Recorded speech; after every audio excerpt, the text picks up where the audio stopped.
What?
Now I'm going to show you something that is going to totally blow your rocks off.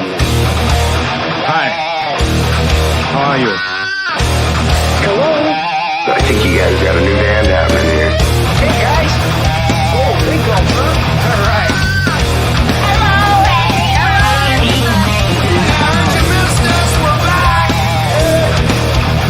I'm talking to you the way I want to talk to you. If you have a problem, turn off your station.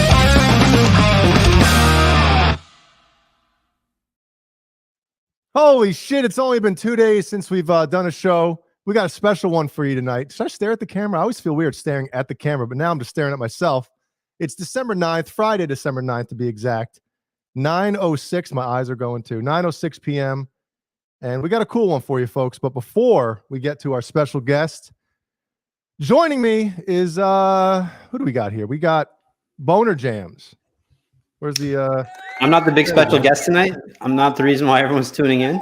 You know, I was thinking of something funny while I was taking a piss before we jumped on here, before the countdown ended. I was like, how funny would it be if we did a show like this, we had a guest, and instead of one of us going on, we put the guest on first. Just throw him on. Just be like, here you go. Oh, but yeah, throw him to the wolves. Like, what the fuck? That'd be pretty funny. So, yeah. So I think it's time. Bring him on in. Bring him on in. Well, do you want to say anything before he jumps in here, or do you just want to bring him in? No, fuck that. Oh yeah, no, sure. So real quick before we bring on his pretty face, he is currently my guitar teacher, and he's learning a lot from me. No, we have Stay Metal Ray, aka Xander. He's a YouTuber with over 66,000 subs. Just a little more than us here at the Under the Bus. And he's been uploading videos since August of 2013. Damn. Also, he's released his first full album this year, Chronic Pain.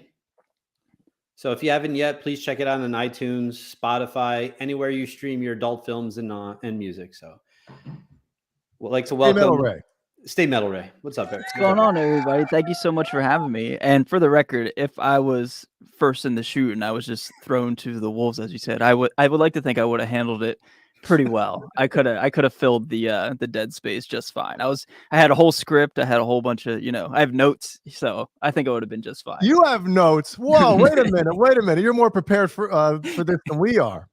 Holy Listen, man, dude, pressure's on. I was told I was going to be a guest on the show. I had to. Had to be prepared, All right. Well, thank you for taking this seriously, because God knows we don't. Oh, come on now. It's true. No, but definitely thank you for joining us tonight. And no worries, gentlemen. I appreciate it. Seriously appreciate the offer and the opportunity. Thank you. Yeah, so it's definitely be a fun show. We have a bunch of questions to ask you, and maybe we'll have a phone call or two. Some of your fans might call in. Oh, So, really? yeah, You got a hold of my mother? Your mom will be in, because I think Jay's mother-in-law is here. My mom will creep in at some point. So yeah, why right not? on. Awesome. Yeah. I'm stoked. Hey, man. Did you have a good day today? Do anything good? Today was okay. The main thing we just did, my wife and I and my mother-in-law, we went to this place down the road, not too far, in the Philadelphia area, and it was like all lit up with like Christmas lights and stuff. And there was like vendors there, like serving hot chocolate and I don't know, like food, like local food, local shops. So like it was just like a to-do, it was like Christmas music playing, and it's like, all cold here in the Northeast. So it was like, pretty like wholesome type of evening. So that was our big to-do tonight. That was pretty fun. Yeah. Yeah. That is good. Yeah. You gotta do Christmas stuff around Christmas time. Otherwise, it's just, you got to get in the spirit. That's how I always look at it, Yeah, I'm a big get in the spirit type of person. I love like the cheesiness of all the holidays. Like my favorite holiday is Halloween, and I love Halloween to the T. I like to, decorate and dress up and give out candy, and same with Christmas. Like just put up our tree the other day, and like I get into it. Like I think it makes life kind of more enjoyable, more special. I fully embrace all that stuff. We have our first super chat of the night. Yostinator. I should know that name. I've seen it for years now. Big bucks, big money. We got Ray. I got the new Epiphone AJ79, and it's awesome. Referring to the old Adam Jones model that just came out. You know your shit, dude. Yeah, I mean, I think it's I just did a video like kind of like reacting to it. Mhm.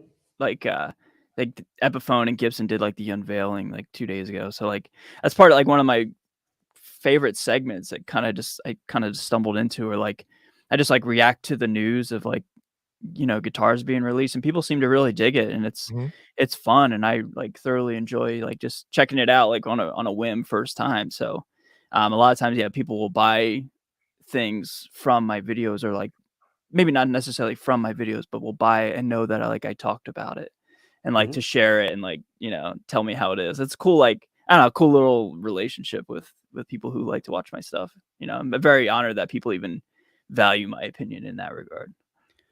Yeah, Fuck yeah. over 66,000 people do, so that's pretty impressive.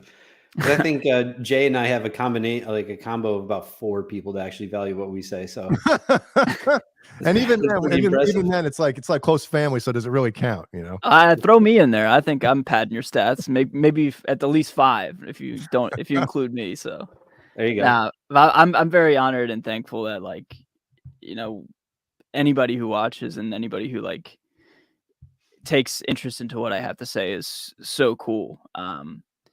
And you know, I wish I could talk to everybody and like be as personal as I once was when I, you know, was still kind of starting out, and I still kind of am in some regards starting out and still kind of new to all this, but it's just cool that people value like my reactions and like my nerdisms with checking out, you know, Epiphone's website, for example. Like it's just a cool thing that like I'm able to reach such an audience of doing something so like genuine and wholesome. You know what I Yeah, mean? Well, I think absolutely. the one thing that kind of stuck out for me personally when I came across you, not came across you, Jesus, what kind of show are we doing here? Uh, You said when you I weren't going to talk about that, man. when I came all over your channel, no, it's like your positivity and just the you know, some people obviously they're you know in a good mood this, but you have some kind of something about your positivity and some kind of energy that even through the videos, you know, that you give Yeah. off that I think people kind of gravitate to. And in this day of like so much negativity, especially online, you know, we all know, you know, the internet is effing toxic. Yeah. And not Britney Spears toxic either. Well, I mean, that's pretty rad too, but I'll That take song that is one. dope. I'll take yeah. that. But yeah, man, I mean, obviously, I think that's your personality, right? You don't put up a friggin', you know, facade on these things. I you know, like it's funny, like I always say like it's almost like I have a responsibility to be in a good mood when I'm filming. You know, I'm a genuine human, and I have, you know, bouts of sadness and anger, and you know, I'm not a robot by any means, but like what I'm trying to say is like I genuinely love talking about guitars and talking about music and talking about music theory. Like I love it so much. It's like my favorite thing in life. So in that regard, yeah, that's just me just being that 11-year-old kid first learning how to play guitar. Now I'm 30, you know, Mm. that little kid is still in me, and like I still have that same passion for this stuff. Like I Dude, love it. it's the metal. It's the metal keeps you young, man. There's Dude, something right? about it. Like Oh yeah. hell yeah, brother. But no, in all seriousness, like I just love this stuff so much, and it's so like it's just such a genuine thing that I have, and such a genuine relationship I have with just creating and being attached to the guitar. Like I truly feel the same way as I did when I first saw like the Jimi Hendrix movie. Like that was one of the first guitar memories I have when I was like 10 or 11 years old. Like that's still in here and in here somewhere. Like that love for being enamored by like a Fender Stratocaster. Like, wow, it's still, you know, still so cool to this day. Yeah, So it is. Big bucks. Big money. We got Ben Tom says any suggestions on increasing right hand endurance? For guitar playing. Your rhythm chops are sick. uh Ben Tom. thank you, Ben Tom. You know, it's funny because Brian, you and I were talking, we were doing lessons the other day. Like I view my right hand as one of my biggest weaknesses. But I sincerely appreciate that compliment. During quarantine, like during 2020, in the very infancy of the lockdown, when we had all the time in the world, I literally would spend hours down picking, just like like a lunatic, just chub, chub, chub, chub, chub, chub, chub, chub, to a metronome. So That's the key. reason being is because I wanted to learn Master of Puppets, as you do. I never was able to play that all the way through. And at the time I was like 27, 28. And I was like, dude, I got to get this down. So my advice would just be to like do sets and reps of like 10 sets of 1 minute continuous down picking at a BPM that you can get cleanly, but you're pushing by the end of the 60 minutes, it's burning, but you're able to still be on beat and on time. And if you can't get it, then you have to, as I always say from personal experience, put your ego in check and back it down, because like I would always be like getting to like 35, 40 seconds. And then I would fall off the BPM and I would tell myself like, I just messed up. I could do it. I'm having a rough day. But like in reality, I wasn't playing up to par, and I was afraid of being vulnerable with my own self. Like, wait, let me literally just like make an excuse. Literally, yeah, yeah. I mean, you said it best. Like that's literally what I was doing. So like, I just became very patient with myself and very, at the same time, frustrated with myself. But like after like 3 or 4 months of just literally down picking, like I would play like my YouTube video, or play for YouTube, do my videos like for work, quote unquote. And then when it was time to sit down and practice, I try to practice at least 30 minutes a day, every day. I would just down pick like a crazy person, just like hit an open E power chord and just chug. Yep. And like that was my practice time. So do that for as long as it takes until you get your stamina up. So yeah, so I've been working on that. Not this past lesson, the previous lesson we were talking about it. So right now I'm at 10 beats per minute. Just getting nasty with really pushing the envelope there, Brian. Yeah, dude. Slow down, man. You don't want to risk injury. But you know who's an amazing down picker? He won't say it, is Jay. Jay worked learning Metallica all the time. So yeah. Does that when I hit that the beat button, does that block out Brian as well, or no? You can still hear him, but you still hear the beep? Yeah, it's like I hear both. So it only me off do that. Yeah. Okay. All right. It's still funny when you censor yourself. I like that better. My wife says I should censor myself more often. We got another one here. We got big bucks, big money. We got Bozique says, Ray, being a Philly guy myself, hey, I'm what's a up, big neighbor? fan of your channel. Quick question: that cool Sunburst Solar guitar. Are us Americans supposed to call it Solar, or can we call it Solar? What do you say, Ray, to that? I say Solar. So do I, because the fucking guy that makes the guitar calls it Solar, so I'm going to call it Solar, right? Yeah. I didn't realize it was such a antagonistic debate. Well, yeah, everything's antagonistic. No, some people get pissed about that type of stuff. Anyway, Sunburst Solar guitar you demoed recently. What were your thoughts about the neck? He's whipping it out. I brought some friends with me. Yeah, hell yeah. This thing's sweet, dude. So all the Solar necks I think they're all the same neck profile, and like I have little fingers and big palms, so like I have weird hands, but like it's very comfortable for me. I'm like 5'9" with heels on, so I'm not a big dude. with your wife's heels on. Yeah, exactly. When she's out shopping or whatever, I have a good time. But anyway, yeah, I think the neck profile is sick, dude. It's like more or less the shredder neck. I'm pretty naive with like, it's funny, I do reviews and demos for a living of sorts, and like I barely know what I'm talking about. Like I'm just being honest with you. Like I don't know, maybe that's kind of my charm. Like I just say, oh, it feels sick, dude. You know what I mean? Like people are like, so well, what's the actual millimeters on from the first fret to the, like, come on, man. It's I don't know. Like people are like, oh, is it a C or a D profile? I'm like, dude, I don't know. Solar.com.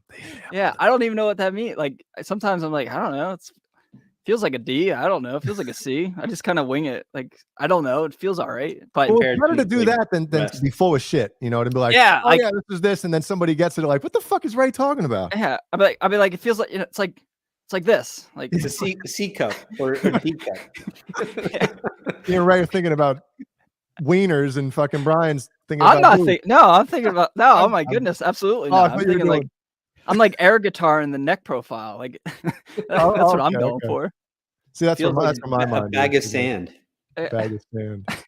Jesus. Good reference. Yes, thanks. We got a lot of people are chiming in. We got 41 million watching right now, which is pretty impressive on a Friday night. Hell yeah. What Dusty Rhodes? Ray, are you a wrestling fan by any chance? Nah, not really. Okay. Like, Well, I Dusty Rhodes is going to chime in about our viewership. 37 million homes this television goes into. There's 3 people in each home. That comes to 2,800 million people throughout this country. All right, we got 28 million people watching us right now. Very, very cool. All right, so let me ask a question real quick, because I know we've talked about this during our lessons. Why is your YouTube channel name Stay Metal Ray? So Stay Metal Ray was a nickname in the military that I got. And it was down in Fort Benning, Georgia, when we were doing a lot of training. I was with me and my infantry buddies. I was infantryman. Thank you for your service, by the way. I wanted to get to that hey, a little bit, but hey, thank you for the support. I appreciate that. Thank you so much. Absolutely. But we would always just always tell each other to stay metal, or like, for example, we'd be like, guys, there's good news and bad news. Good news is we're going to have food today. Bad news is we have to go on a 12-mile patrol to get to the food. And then there's food waiting for us. And we'd be like, oh, yes. It's exactly what I want to hear today. Like, that's so metal. And then like, it was just like a silly morale booster. And then before we would step off and walk said 12 miles or whatever, with like machine guns and like 100 pounds on your back, we would fist bump and say, stay metal. And then I would be like, stay metal, whoever. And they say, stay metal, Ray. And we'd fist bump. And then we walk. So then like, everybody would in the Fort Benning area, like if they see me around like on posts, or like, stay metal, Ray. And I'd be like, stay metal. Like, it was just like a silly thing, a silly little kind of catchphrase. So stay metal, Ray is more or less was a sentence. So at the time, I just named that on a whim for a YouTube channel, because I didn't want to make it like, I don't know, Ray's guitar riffs, or like, like Ray's heavy tones. Like, I don't know. I just like, I couldn't think of anything. So like, at the time, you're the one that thought of it. You thought of the channel name. I thought of the channel name, but I don't know who originated. I don't think I originated the stay metal like thing we came up with in the military. I don't know who. I couldn't tell you who came up with that. It was just in my close circle of friends, of like 4 or 5 friends. It was just like our morale booster, we would say to each other. So how long were you toying with a name? Like, I can't think of a guy, and then all of a sudden it came to you, you're like, fucking perfect. Dude, all right, I'll be 1,000% honest. I created my YouTube channel like 2 or 3 days after one of my shoulder surgeries. I've had like 12 surgeries in my life, and like 8 or 9 in the last like 5 years. So I had 30 days off from work, from the military, and it was like 2 or 3 days later, and I was like, I'm going to start a YouTube channel. I have 30 days. I want to play guitar. So I was heavily medicated and recovering, and I just was like, that's good enough. Like, that's cool. And I just did it. And like, there was zero thought into it. I didn't put any thought into it. It just like, I was just like racked up on my bed, like with a big giant gauze pad, and like, just like chilling. And I was like, that's what I'll do. So then like, I was like, in a couple days when I'm able to get up and walk around, I'll go buy a camera. It's called the PX on Post, which is like the Walmart equivalent. And I bought a MacBook, and I bought a little Sony camera, and I was like, I'm just gonna figure this out. So there was zero thought into any of this. I was just, because at the time I didn't even want to like be a YouTuber. I wanted to catalog cover songs that were in my head for my own self, so I didn't have to constantly relearn the same 10 songs that I had kicking around in my head. So like, it was very just like on a whim. I'll just do it. Like this is only for me. So sure, like zero thought process. So you mothers out there that are afraid if your kid is heavily sedated, they're not going to come up with any cool ideas. Well, Ray is a perfect example of that. No, I'm fucking. Don't do drug. No, absolutely don't. But I'm not gonna lie and say like, like I had a well thought out 10-page business plan of like how I'm gonna do this. I was like, it was the complete opposite. I was like, I couldn't. Isn't it funny? Not comparing like a channel name to like an all-time great song, but it's funny when you watch interviews or something with like a songwriter or a band, and there's a song, like maybe one of their most popular songs, where it's like you listen to it and you're like, this must have taken them 2 years to write this song. It's so, and they're like, yeah, I just came up with that one. Man, I was taking a shit one day and it just popped in my head. I didn't even why I was wanting to grab and you're like, what? So Yeah, like Holy Roller from the band Spirit Box, they're blowing up right now, and like that's arguably their most popular song. And it was like their last one they did on their album Eternal Blue, and like paraphrasing, I don't want to misspeak on their behalf, but it was like something more or less like as a last minute, almost a joke song, kind of like Sweet Child of Mine is another example. Like that yeah, was written as a joke, and like now look at those examples. So yeah, it's just I don't know the channel name. I don't know if it's pretty recognizable now, and it's become a nickname of sorts. And but yeah, there was zero thought into like branding because I didn't even know how to. When I named my channel, I didn't even know how to upload yet. Like I didn't even know what I was doing yet. So baby like there steps. was literally no thought into anything at the time. I had no idea what I was doing. Hey, don't answer this. I had to put it up there. Well, I can't wait. Can I answer it or can I? Well, I don't know. There was a big to do a couple of years ago with me and. Oh, that was I am so you ever not hear into. about that? Did you ever, Well, I don't know. Maybe maybe sometime down the road we'll talk about it. But I had a very very terrible experience with that guy. I can't even say his name. Jay's still a little butthurt about it. I couldn't tell. Wait. I could tell. Okay. You know what? I'm gonna be straight up. Yes, I like Kiesel guitars. Okay, I don't know that. I Goodbye, think everybody. Good night. I think they look really beautiful, and just on the guitars themselves, I think any guitar that I've ever had that was from Kiesel played really, really well. Mhm. And I personally have had no problems. And yeah, that's all I There have you to go. say about that. That's the long short answer or the short long answer, whatever one show's over. Bozique says, "There you go." Oh, man. I'm so I don't know, man. Like Brian, I think everybody knows me. I always try to take the high road and all that stuff. Yeah, Like, I didn't. That's why, just in case you didn't, I didn't want to have to throw you even under if I the bus don't with like that. even if I don't like something, I will politely say and still compliment somebody while saying no. Like like talking about positivity and stuff, man. Like I don't know. I've become so jaded or whatever. So yeah, I guess overexposed to the internet where like it's not. I don't even really read comments much anymore because it's just like it's so gnarly. Like just how evil it's become. It's gotten worse since I started. Like just how just people are just like really, really mean. So like I took a play from the Joe Rogan handbook where he's like, I don't even look at anything anymore. I don't look at comments. I post stuff and I just get out of there. And so like I've kind of done that for my own mental health lately where like, dude, like it's gotten to the point where like people just are just so mean on the internet. So like, Is there one that sticks out? Is there a comment that over the past? That yeah, sticks out somebody to you? said I wished you had gotten blown up in the military and died. Oh my God. Yeah, so I said I use it's back when I used to respond. I said I use my disability checks to pay for your mom's Uber, and they didn't write back, so I won. Yeah, like That's the thing. I mean, I think you're smart fuck about it, you, right? dude. Fuck Dude, you.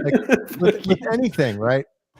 Yeah, the, like bigger, the more popular you get, or the bigger following you get, the percentage goes up with people that are gonna, hate you and talk shit for no reason. So Yeah, it almost comes with the territory, right? You got to expect it, but at the same time, I think you're smart not to read it because some people they do go nuts over stuff like that, yeah, like I'll be like, oh, I like rosewood fretboards over maple, like, and it's like, oh my god, it's like what, like that, like it's just it's so gnarly, dude. And also too, I am heavily tattooed and have rather unique tattoos on my arms and chest, and a lot of grown men love to tell me how much they hate me for that. And like, I get the same hate too, man. I get the same hate.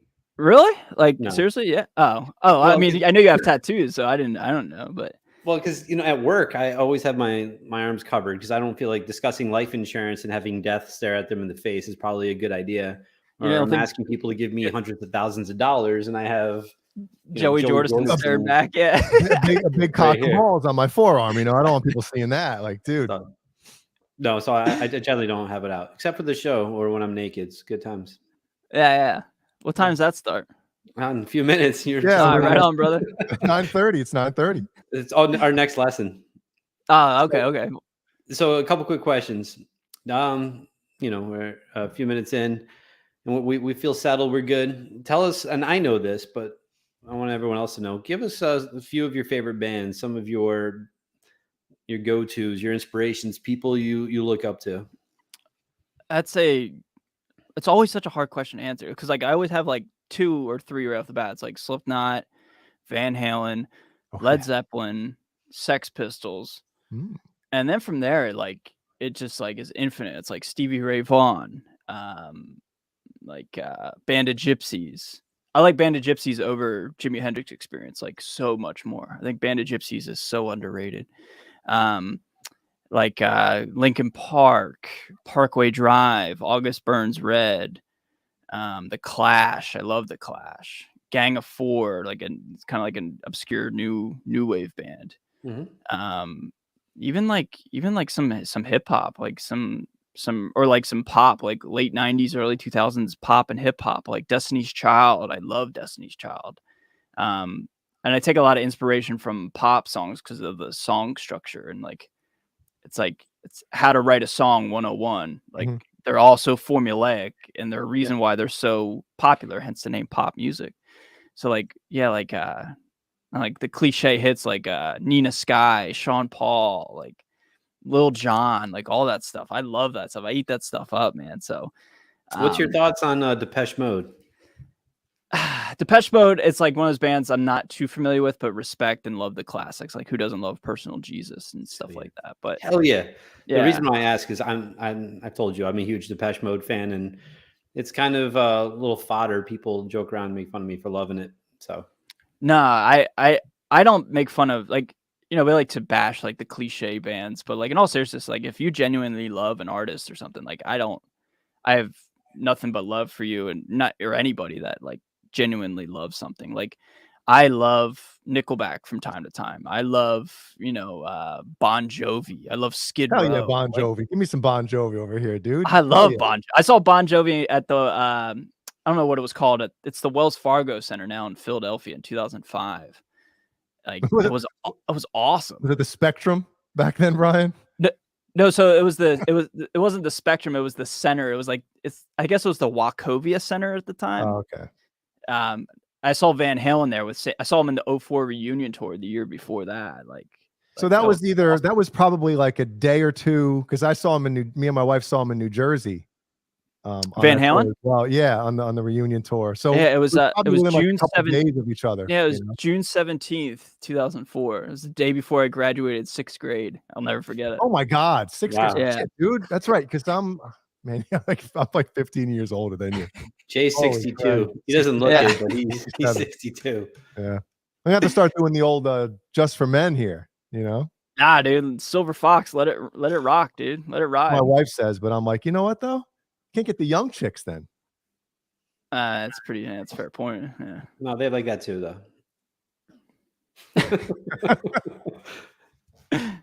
All right, so we have a few of your bands. Let's get into and I prepped you for this the other day. Yeah. Mount Rushmore of guitarists. I put zero thought into it to make this to make this a genuine thought. I was like, all right, don't think about it. There's 4 heads on Mount Rushmore, right? Yeah. All right, yeah. Eddie Van Halen, Stevie Ray Vaughan, Jimmy Page.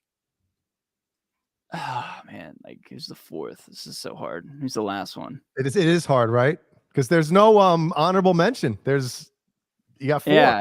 Yeah, you can't you can't sculpt another president up there. Like that's it. So Jimmy Page, Eddie Van Halen, Stevie Ray Vaughan. Brian Bosom. Richie Sambora. Go Richie Sambora. Oh, all right. Really? Yeah. I love Bon Jovi. And I love Richie Sambora. Like he can wail, man. He was awesome when he was in Bon Jovi. So and he plays like a super strat. Like he was one of the first guys to play like a top mounted Floyd Rose Fender Stratocaster with like a DiMarzio in it from like 92. It's like a dream guitar of mine. They're like 7 Gs on reverb, and they're like in like like Singapore and like Philippines and like weird, well, not weird, just like far away places. They're not in the United States, so like they're so hard to come by. But like, like I don't know. And who knows how many of those are scams, right? You don't know anymore. Yeah, probably all of them, but I don't care. Yeah. Like That's right. Anyways, as long as it looks cool, that's all I care about. Nah, just kidding. Oh, Jeff K asks, you have a thing for Blackburst LPs. Did that purchase ever happen? Love both the Under the Bus and Stay Metal Ray channels. Love Gang of Four. Andy Gill is a wicked in-your-face guitar player. Hell yeah, Andy Gill is awesome. Do I have a thing for Blackburst Les Pauls? No, I don't. I don't think I've ever. I don't think I've. I got Tobacco Burst. That's a. I don't. Or maybe like Silver Burst. I don't know. That's a weird way to describe. Hey, what video are you referring to? Let's go to the videotape. Yeah. Like seriously, like guys, help me out. Like what's a Blackburst guitar? You know what I mean? Like I don't know. Like or like a Blackburst Les Paul. So no, I don't. I love Les Pauls in general, but the color doesn't really matter. I mean, I got like Silver Burst, but yeah, no, I don't know. I like all Les Pauls. So I thought there was going to be one guitarist that you were going to have over Richie Sambora at the end. Who's that? Jim Root. Yeah. It would have been a little cliche, I think. Like me? Brian is rude on all four. Yeah, he's all four. He's like the whole thing. It's a different mask on all. He's got one unmasked to represent Stone Sour. Yeah, it is. Yeah, I mean, I obviously love Slipknot and Jim Root and all that, but like truthfully, when I think of Mount Rushmore guitarists, I think Slipknot is not a very riff oriented band. Like they don't have like a whole lot of love or like an Eruption or a Pride and Joy. You know what I mean? Like it's all 9 people creating. I think Slipknot's a very drum-oriented band. Like Joey Jordison would be like an obvious metal drummer choice over Jim Root for guitar. No disrespect to Jim Root or Mick Thompson or anybody, but like when I think of Guitar Heroes, I think of like bands that like a Dimebag Darrell. I'm not the biggest Pantera fan. Just I love Pantera, but like I'm not like a super fanatic. I missed that ship. I was too young when they were popular. Sure. But like Walk, like Domination, like Cowboys from Hell, Floods, like unbelievable guitar hooks, where I think Slipknot is just like there's just too much going on for the guitar riff alone to stand out. Like if you take away the guitar riff, the song falls apart. Does that make sense? Maybe because you're talking about maybe in a lot of this, the metal with like the syncopation, because you're playing the same rhythms and patterns as maybe the drummer would do. Yeah. Kind of like if a guitar riff standing on its own, like there's not the Master of Puppets riff, like you're talking about learning Master of Puppets. Yeah, earlier. there you go. Yeah. There's not the Master of I mean, I'm sure Brian, being the biggest Slipknot fan this side of a big pair of tits, he'd probably disagree with us, but I kind of know what you're saying. You're taking the long way to get there, but I think you're trying to do it democratically. Yeah. Yeah. It's like all the guys that like if you took away Eddie Van Halen from Van Halen, it's not Van Halen. You take away Jimmy Page. Right? Yeah, you take away Jimmy Page from Led Zeppelin. John Bonham's rad, but like it's not Led Zeppelin. Like sure.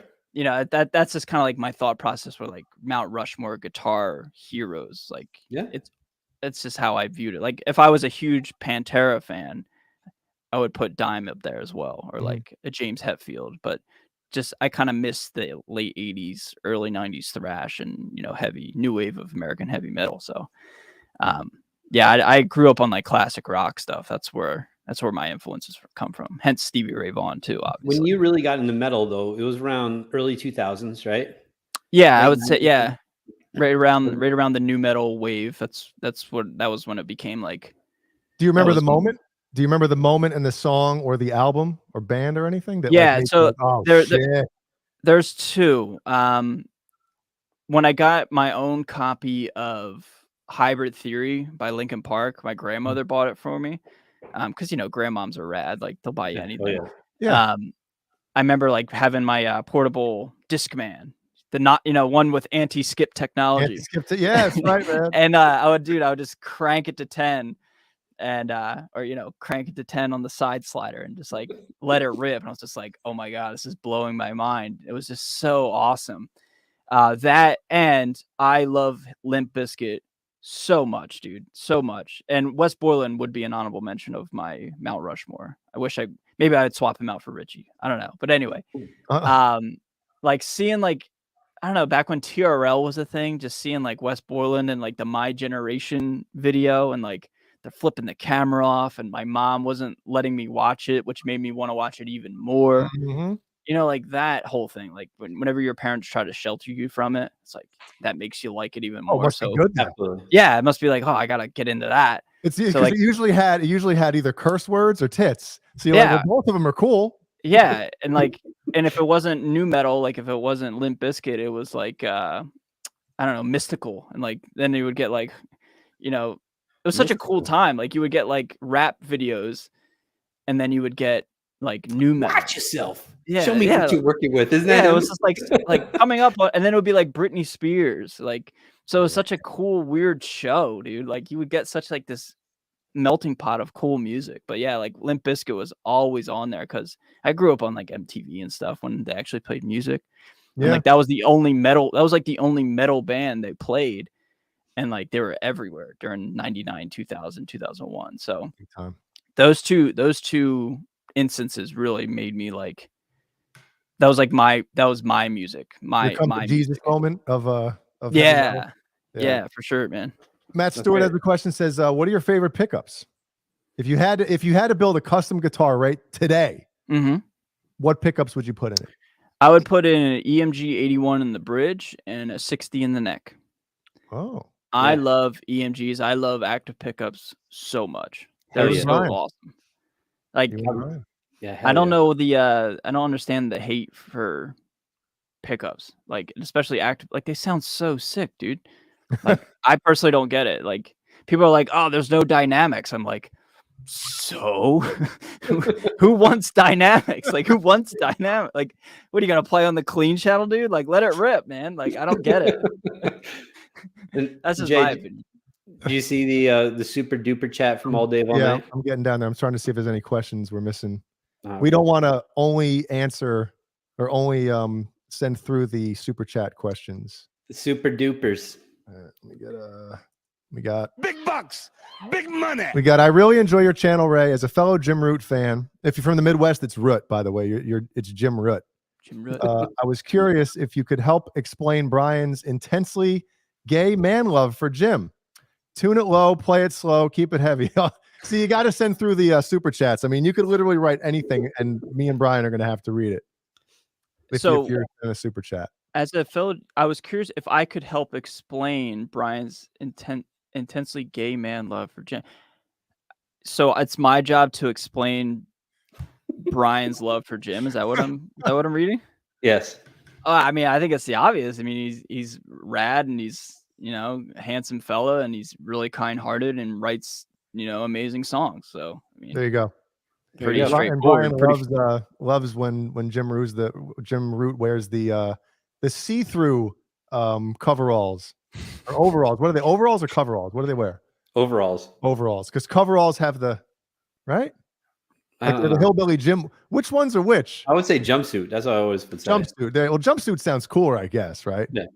Like, because they're not like the mechanic or the Michael Myers. Well, that's what they kind of are, right?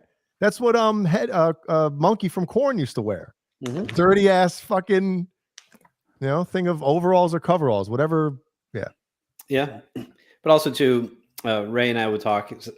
Every time I watch an interview, and especially there was a great interview that Ray did with Jim Root. He seems like such a nice guy. And Jay, you've toured with Slipknot, and you've always said how nice the band was to you guys too. So I don't know, like, and we've talked a lot about how, again, part of the reason why I love Pantera is because everyone loved Dimebag Darrell and how great of a person he was. So same thing for me with. Never heard anybody say a bad thing, except for those few interviews with Phil before everything went to shit.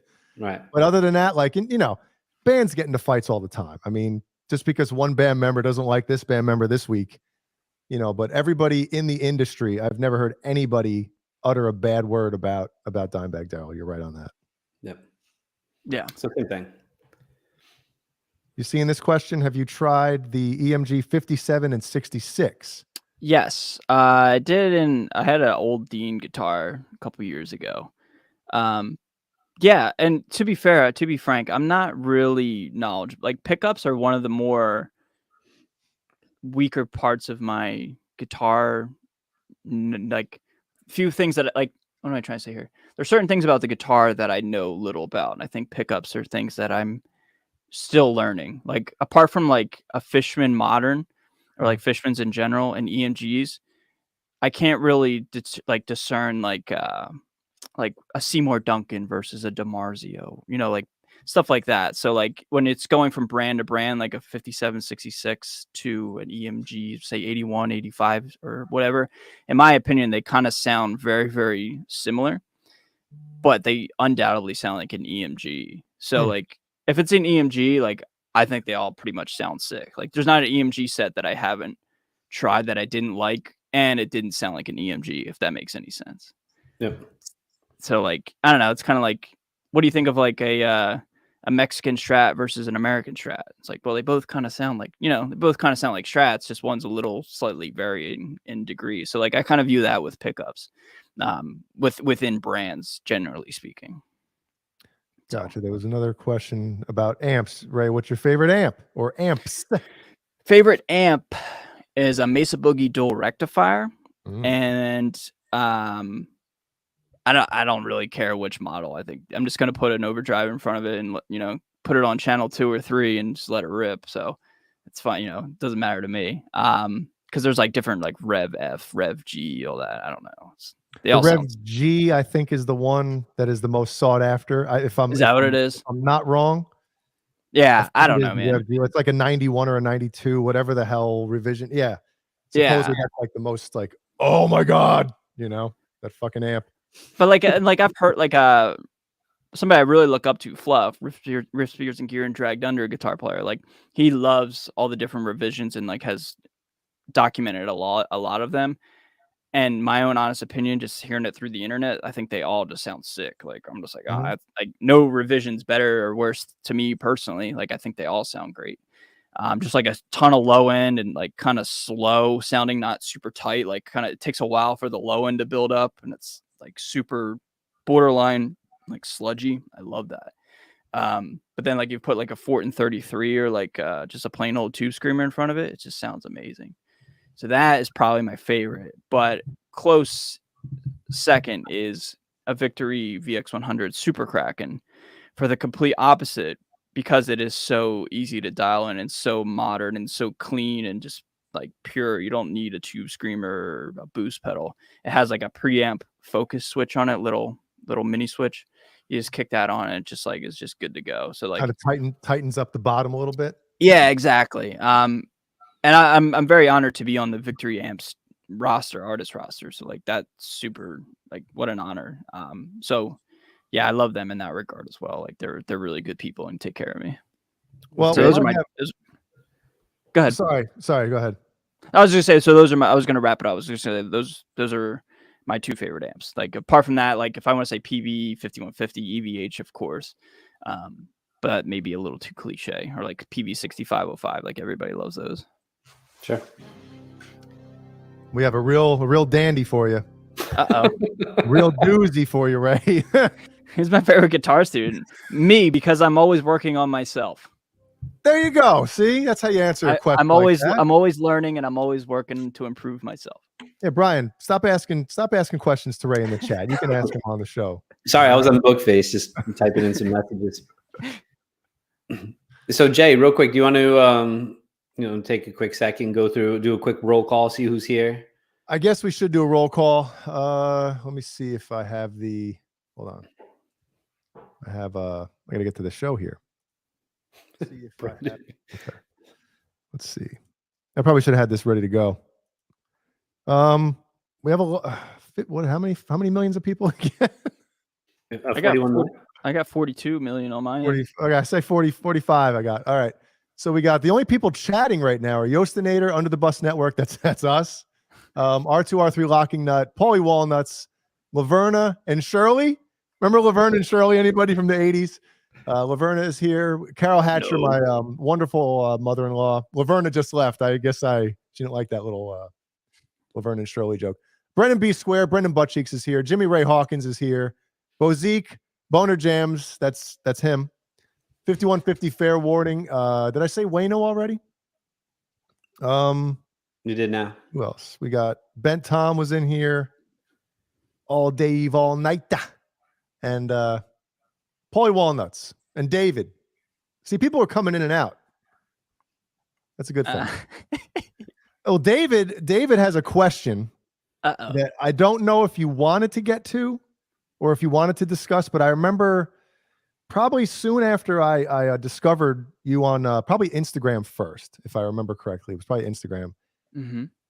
And I remember this story that came out. I don't know if you want to discuss it. If not, totally cool. Yeah, I see. I see brush it. upon it, that's fine. Or if you just want to. Yeah, I really don't want to talk about it. Okay. Brian, thanks for warning me on that one. You prick. Well, I didn't think we were going to go there. Okay. I didn't know either. Nobody told me. I was like, all right, well, let me, if not, no big deal. Yeah, it was a pretty gnarly experience. And when I first heard about it, I was like, what? Let me listen to this dude talk. And then I heard the story and I was like, holy shit. So yeah. Pretty insane. It was pretty horrendous, man, to say the least. And this was certainly a rough year, rough patch because that and amongst other things. But things are fine now, and I've learned a lot from it and grown from it. So we'll just leave it at that. Good, cool, good, man. Real quick, favorite guitar tunings. I know you've written. Generally, this is your go-to. Obviously, I know what it is, but I want you to talk a little bit about it and why. Yeah, sure. So I have like two, and they're vastly different. One is drop F, as you do, like almost a full octave. But I like to do that on like a 30-inch baritone. And I love F in particular because Meshuggah, like most of their stuff is in like F standard on an 8-string. I don't like playing in any standard tuning. I always like drop tunings just because it's like easier to play power chords. Just need one finger. Mm-hmm. So like that's where I got that inspiration from, was the drop F, just the F sound. And then my second favorite, or tied for my first, depending, is drop C sharp. That comes from like a lot of, honestly, like old new metal, like Linkin Park's Hybrid Theory. A lot of it's in, if not all of it's in drop C sharp. No, most of it is, not all of it. But even like old school Van Halen, like Unchained's drop C sharp. And the reason why I like it is because I spent so much of my life trying to master standard tuning to like memorize the fretboard. But once I did that, I realized I didn't like to write in standard tuning. I didn't like the sound of standard tuning. I just don't think it's heavy enough. I don't think it just doesn't inspire me. And nor does drop D all that much. So I was like, this is a fair compromise. I'll go down a half step with everything and I can still kind of keep the standard tuning mind set with drop C sharp. Like I trick myself like, it's just drop D or just standard tuning, even though it's a half step down. And no matter what tuning I'm in, I always view the fretboard as standard tuning or drop D. And then I just keep it all the shapes and all the patterns are the same, just the notes are different. So like that's just my way of trying to like compensate for my OCD, I think, or like ADHD, whatever that is. I just get really like anal about that. So I try to like keep it as streamlined and use theory and shapes, but in different tunings. Well, Brendan Buttcheeks asks, do you mind tuning your guitars to different tunings, or do you buy a different guitar for each tuning like BonerJams does? No, so I think what I do is worse. I think I buy a lot of guitars and have them in like the same tuning, like completely unnecessary. Like I only need one or maybe two as a backup. But I have like 5 or 6 in like drop C sharp and like 2 or 3 in drop F, and then like 2 in standard for like teaching purposes. So yeah, like I have I have a whole bunch of guitars, but only like 2 or 3 different tunings. So I don't buy a guitar for. I wish I had that kind of dough to. It'd be nice, right? Have like two of each. You know? Yeah. Yeah, it's a good idea, Brian. Thanks. I try. Oh, you guys, when you're doing your lessons, Brian already told me this, but Yeah. so obviously standard tuning, you just for theory purposes and all that stuff, it just makes more sense to explain everything in standard like tuning. I try to teach in a way that like I wish somebody would have taught me. So like around the time when I started my YouTube channel, I really wanted to take music seriously because prior to my YouTube channel and my journey, we'll say, I had been playing for give or take 13 or 14 years or something like that, a decent amount of time. But I felt like I had hit a wall where like I wasn't getting any better. Like you throw any metal song in front of me, give me about a week at the most, I could generally get it down pretty good. But I feel like I still didn't know what I was doing on the guitar. Like I didn't feel like I didn't understand what I was doing. I was just like, all right, this is what the tab says. I'll do this. I can play it, but I don't know why that sounds good. Yeah, yeah. I get you. And why sometimes this note doesn't sound good. And then like I would hear people on the internet like talking about these things called modes and talking about like intervals. Like, whoa, what is that? Like, and then like so long story short, I went to you hear that, you're like, what the fuck? Yeah, so I was like, what is this, dude? Yeah.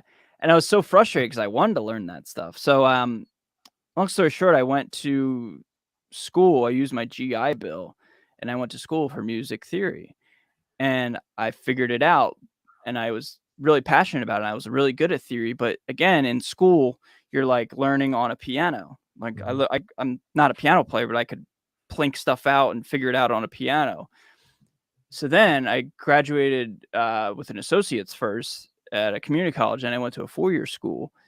And during this time, I was like, okay, so I know music theory, but then I would like come home and I'd still be in drop B and be like, I still am doing the same thing. I don't know what I'm doing. So it was a long process of me transposing what I learned in a textbook and on the piano onto the fretboard of drop B, for example, or whatever, drop C. And so that's where like now I don't really mess with a lot of tunings. I try to keep it streamlined where like I only play like in standard or drop C sharp or drop F, because I was at the time when I was figuring all this out, I was like, all right, I want to play in drop A on a 7. I want to play in B standard on a 7. I want to get an 8 string and drop E, as you do, standard tuning 6 string. I was like freaking myself out and trying to learn all these fretboards and like know the notes. And I was just like, I got to stop. So I just went with just standard. And then every time I change a tuning or two, I just tell myself mentally I'm in standard tuning. And although the notes and pitches are changing, the fretboard does not, like, the patterns and the shapes don't move. And that's what I always try to dissect and tell people when I'm teaching them is like, just pretend you're in standard and pretend this shape is just in standard if you so choose and so want to. If you really want to learn and master the fretboard of drop B, by all means. I personally don't, because it drives me nuts. It's like learning one fretboard and mastering it's hard enough for me personally. I don't think it's very, like, I don't think the return on investments of knowing 2 separate fretboards really gets me anywhere, other than like it just gives me a big headache. That's what I get out of it. Like it makes me confused more than it helps me. So that's a long-winded answer. Yeah. But if only guitar was as easily, simply laid out like a piano was. I know, dude. Like it's so, and I know it's funny too. Like I wish metal music didn't have the necessity to down tune. Like who came up with that? Because then you just messed everything up. Like who was that? That's a great question. Probably Black Sabbath, I think. Yeah, right. First band to tune down. Zeppelin did drop D, like Moby Dick's in drop D, and Kashmir's like in Dadgad, I believe. But I think Sabbath got down to like C sharp, if I'm not mistaken. Drop like C sharp standard. So like that was in, I was like 1971 or whatever. Yeah. But metal's the only genre, generally speaking, that down tunes on a guitar. Like jazz does not change its standard tuning. Like, and they like good on them. Like they're not going through all this nonsense. Like they're just playing one tuning forever, and that's why they're like amazing guitarists. Jazz musicians are so good at what they do. Oh You know, yeah. it's like inspiring to watch. Absolutely. We got something for BonerJams here. Wayno says, I know you didn't ask, but as an amateur drummer over here, me mounting guitarists. Oh, my Mount Rushmore of guitarists: Eddie Van Halen, James Hetfield, Dimebag Darrell, Stevie Ray Vaughan. It's because they all are so percussive in their playing, hard hitters. Hey, Yeah. Yeah, Agreed. I think is Eddie? I guess Eddie's. I don't know. I would view Eddie as very delicate playing. I think he's when he had to, I guess. When he had to, I mean, if you listen back at a lot of stuff, like, I know he used super thin picks. yeah. But when he had to dig in, he would dig in. But I think, you talk about dynamics with pickups before, which obviously isn't the same when you talk about playing. But Eddie, you listen to those isolated tracks, especially, very dynamic. He had so many different ways of, attacking sometimes and laying off. What I love about the early Van Halen stuff is like how much like there's a lot of like I'll say weird. It's not an accurate description, but like weird like influences. Like if you listen to like what's the song I'm the One? It's like a show tune. Yeah. It's like it's what I mean? It's like where is this coming? It's like just so cool. Like it's a heavy, it's arguably one of the heaviest or best, hard rock albums of all time. But it's like like it's like so cool to listen to. Like and then Eddie's out there ripping on that track. It's just such a cool little like juxtaposition or whatever crossover between genres. And you mentioned I'm the One, and Brian, I forget how long it was ago now, maybe within the past year, right? You were like, give me one Van Halen, maybe it was in the last year and a half. You're like, give me one Van Halen song to listen to, just to kind of like understand your, obsession with Eddie and why you call him the greatest of all time. And I mentioned I'm the One. And, you like take somebody nowadays that's never really dug into the Van Halen catalog. Yeah, they hear that stuff and they're like, yeah, it's cool. Dude, that album came out in 1978. No one was doing anything near what Eddie, and you listen to that song, you're like, yeah, how did he play it? But how did he come up with a lot of that stuff? Like, because nobody was doing it. Nobody was doing that stuff. Yeah, like 78, like you had bands like Boston and Kansas and like Ted Nugent. And like, and we have the internet to literally take in every influence we possibly can, and man, something else with that with Eddie Van Halen. I read Sammy Hagar's book. I love Eddie Van Halen. I love Van Halen. I like Van Hagar. It's a hot take. I think I like Van Hagar better than Van Halen. Oh yeah, me too. I'm cool with that. All right, cool.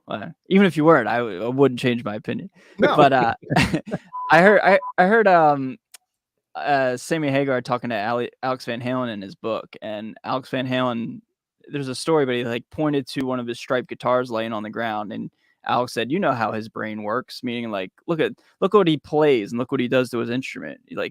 He's kind of nuts. Like in his head is all those stripes, or you know what I mean, like or something to that. Kind of putting that metaphor together. So like how he came up with that, it's just like, well, his brain was just wired differently. Like how else would you come up with Eruption?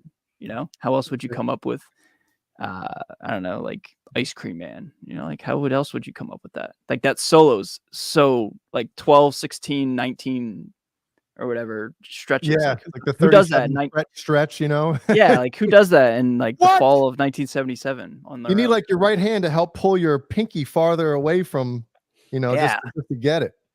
Yeah, like so Alex, his own brother's like, how he is. Like, look at his guitar. look what he plays. Like he's just a little different. That's what made him. That's what made him, Eddie. So real quick, just my background on Van Halen and why I love Hagar and the Roth era kind of evenly. I guess it depends on. I would say that day, right? I would say evenly, yeah. Yeah, but I was so 86 is when 5150 came out, but like, so I was like 8, 9 years old. My older brother had gotten me into Van Halen. So at that age, you don't really understand what a band is and members and it's like, Van Halen. Yeah, I saw David Lee Roth on MTV all the time, of course, with Van Halen. But I also saw Sammy Hagar at the same time with I Can't Drive 55 was huge, obviously. So when all of a sudden it's like, well, David Lee Roth is no longer in Van Halen, Sammy Hagar is the singer. To me, it was like, okay, like they got a new singer, like the other guys singing. It wasn't a big thing where, I wasn't a fan for 25 years, and all of a sudden Van Halen has a new singer. Fuck that shit. I wasn't there yet. So that's probably why I love, both eras. Yeah, and like I could say that when I was aware of what Van Halen was, like this was like 2000, so like I had missed everything. Like I was 8 years old in 2000, so like I had no bias at all. And I think this is maybe a hot take. I think Balance is the best Van Halen album. Like or at least my favorite. Like I love Balance so much. Like I think it's criminally underrated. It's like so heavy and like so awesome. Dude, Aftershock, right? Yeah, dude. The Seventh Seal. I saw the Seventh Seal live. Like blew me away, dude. And like it was so heavy and so awesome. Yeah, like Aftershock, Take Me Back, such a great song. That one instrumental song, I forget what it's like. Luchitherium. Yeah. That Can't Stop Loving You. Don't Tell Me What Love Can Do. Amsterdam. Like, dude, I could go on. I love Balance, man. Yeah. huge Van Halen nerd. Brian's like, son of a bitch. I've been trying to get away from the Van Halen stuff all fucking for as long as I can remember. And these assholes. Hey, I'll talk about Slipknot all day too, man. But That's awesome. Since you brought it up before, picks, because I like a real fat pick. I have the Jim Root, the 1.38. Yeah, buddy. The quarter. The Jazz 3 tip. The quarter. Yeah. So like, go ahead. I'm sorry. Yeah. Well, what picks do you like? So I'm looking around here. I have in my hand. I always have something in my hand. I have the John Petrucci Jazz 3 right now. Yeah, it's a cute little logo right there. Hey, check it out. What are you talking about, John Petrucci? Oh, dude, that's the JP16. I love those. Dude, criminally underrated model, man. Yes, they are. Yeah, everybody loves the 15s, but like, I don't know, the 15s are rad, but like, I'm personally not one for like the piezo system. Like, I think it's kind of cool that the 16s just have like a Floyd and that's it. Like, I think it's pretty rad. Yep. But yeah, like I use the JP Jazz 3s. I use the Jim Roots recently. I bought them just to like film some YouTube content. I'm looking around like on my floors, usually where they are, but I can't find one. They may be in the washer or dryer. And then I started out using the Dunlop Sharp. They're like purple. They look like triangles. And I used those when I wanted to learn Bleed by Meshuggah back in the day. Like Meshuggah is one of my favorite bands of all time. And that was the only pick I could get that. It's the only thing I could get to fly off the string fast enough. So I was using those for a while. So like I go back and forth with picks, but yeah, it's got to have like a very sharp tip, and it has to be like at least 1.14. I think I like 1.36 or 8, whatever this is. I think that's like my sweet spot. Like definitely like something with a lot of weight to it. I can't comprehend how people play metal with like really thin picks. It's interesting to me. It's just something I can't do. So I use 73s, man. Oh my God, I can't believe you. Yeah, like there we go. Like I don't know how you do that. And if you listen to the latest Gizmachi album, we actually used the Tortex 60s on that album. Oh my God. With a 7-string. You're talking a 56 low B. Yeah, wow. And then dude, good on you, man. That's amazing. I'm incredibly curious to hear how you do that. Well, obviously I'm not using the right shit. I'm sure I'm like you guys though. I've ordered or gone to the store and tried, a booty load of different picks. And I always felt, as far as material wise or what the pick is made of, the Tortex ones, like as I've bought picks the same, same size and whatever. And there you go. Look at I you always guys. felt like these have more of a percussive, just like matching, more of a snap. Yeah. More of a snap on the string that give it a little more ass. Like, so Brian, do you think you have? Sorry, go ahead. I was gonna say, would you say you have a heavy picking hand then? Yes. Yeah. Okay. Almost sometimes too heavy. See, I feel like I don't. I feel like I have a very light touch. That's why I like active pickups and like a lot of hot. I like to be able to like. I view the guitar like if the guitar's like on the verge of out of control, that's where I like it. Like one would argue I have too much gain, too much. I love that. Like I was saying, I don't want dynamics. I'm kind of being serious. Like You just want I balls like to it. the wall. Yeah, I like to play as light as possible, and like kind of like the opposite of digging in. What's that Mhm. like? Holding Well, back. yeah, holding back, I guess, right? Yeah, it's like how I like to play. Like I don't play hard. I don't really like slam my strings. I use light gauge strings. Like I use 10 to 46 in drop C sharp on Wow. on a Les Paul, like 24 3/4.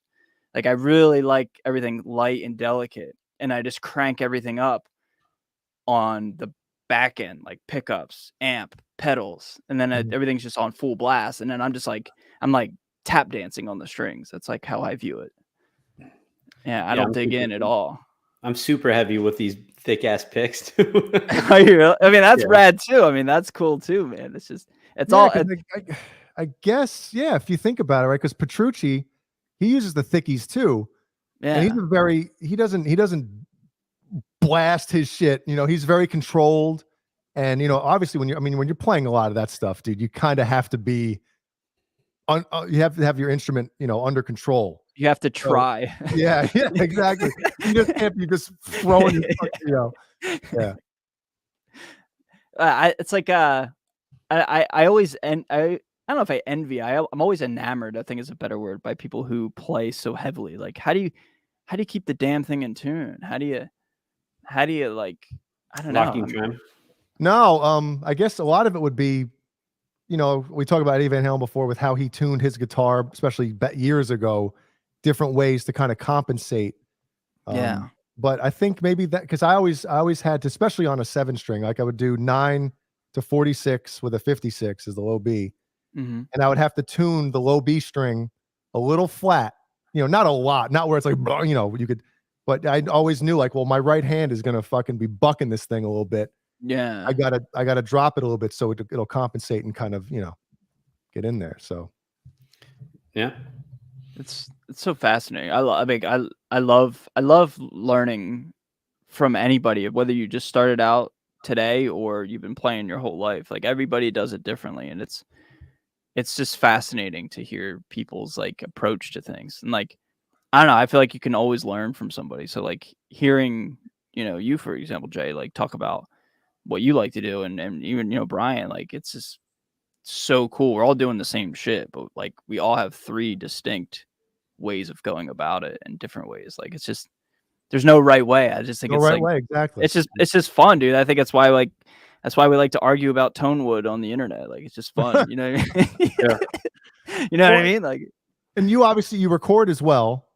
yeah, every day. There's Every obviously day. a difference. There's obviously a difference between, playing live or just even playing in your bedroom or in whatever, with how you would play. And then when you get behind a recording desk or wherever it is, you start to realize like, I can't play that heavy while I'm recording because you don't have that live kind of thing to kind of hide the imperfections of you doing that. So when you're recording, you kind of have to, you have to hold back.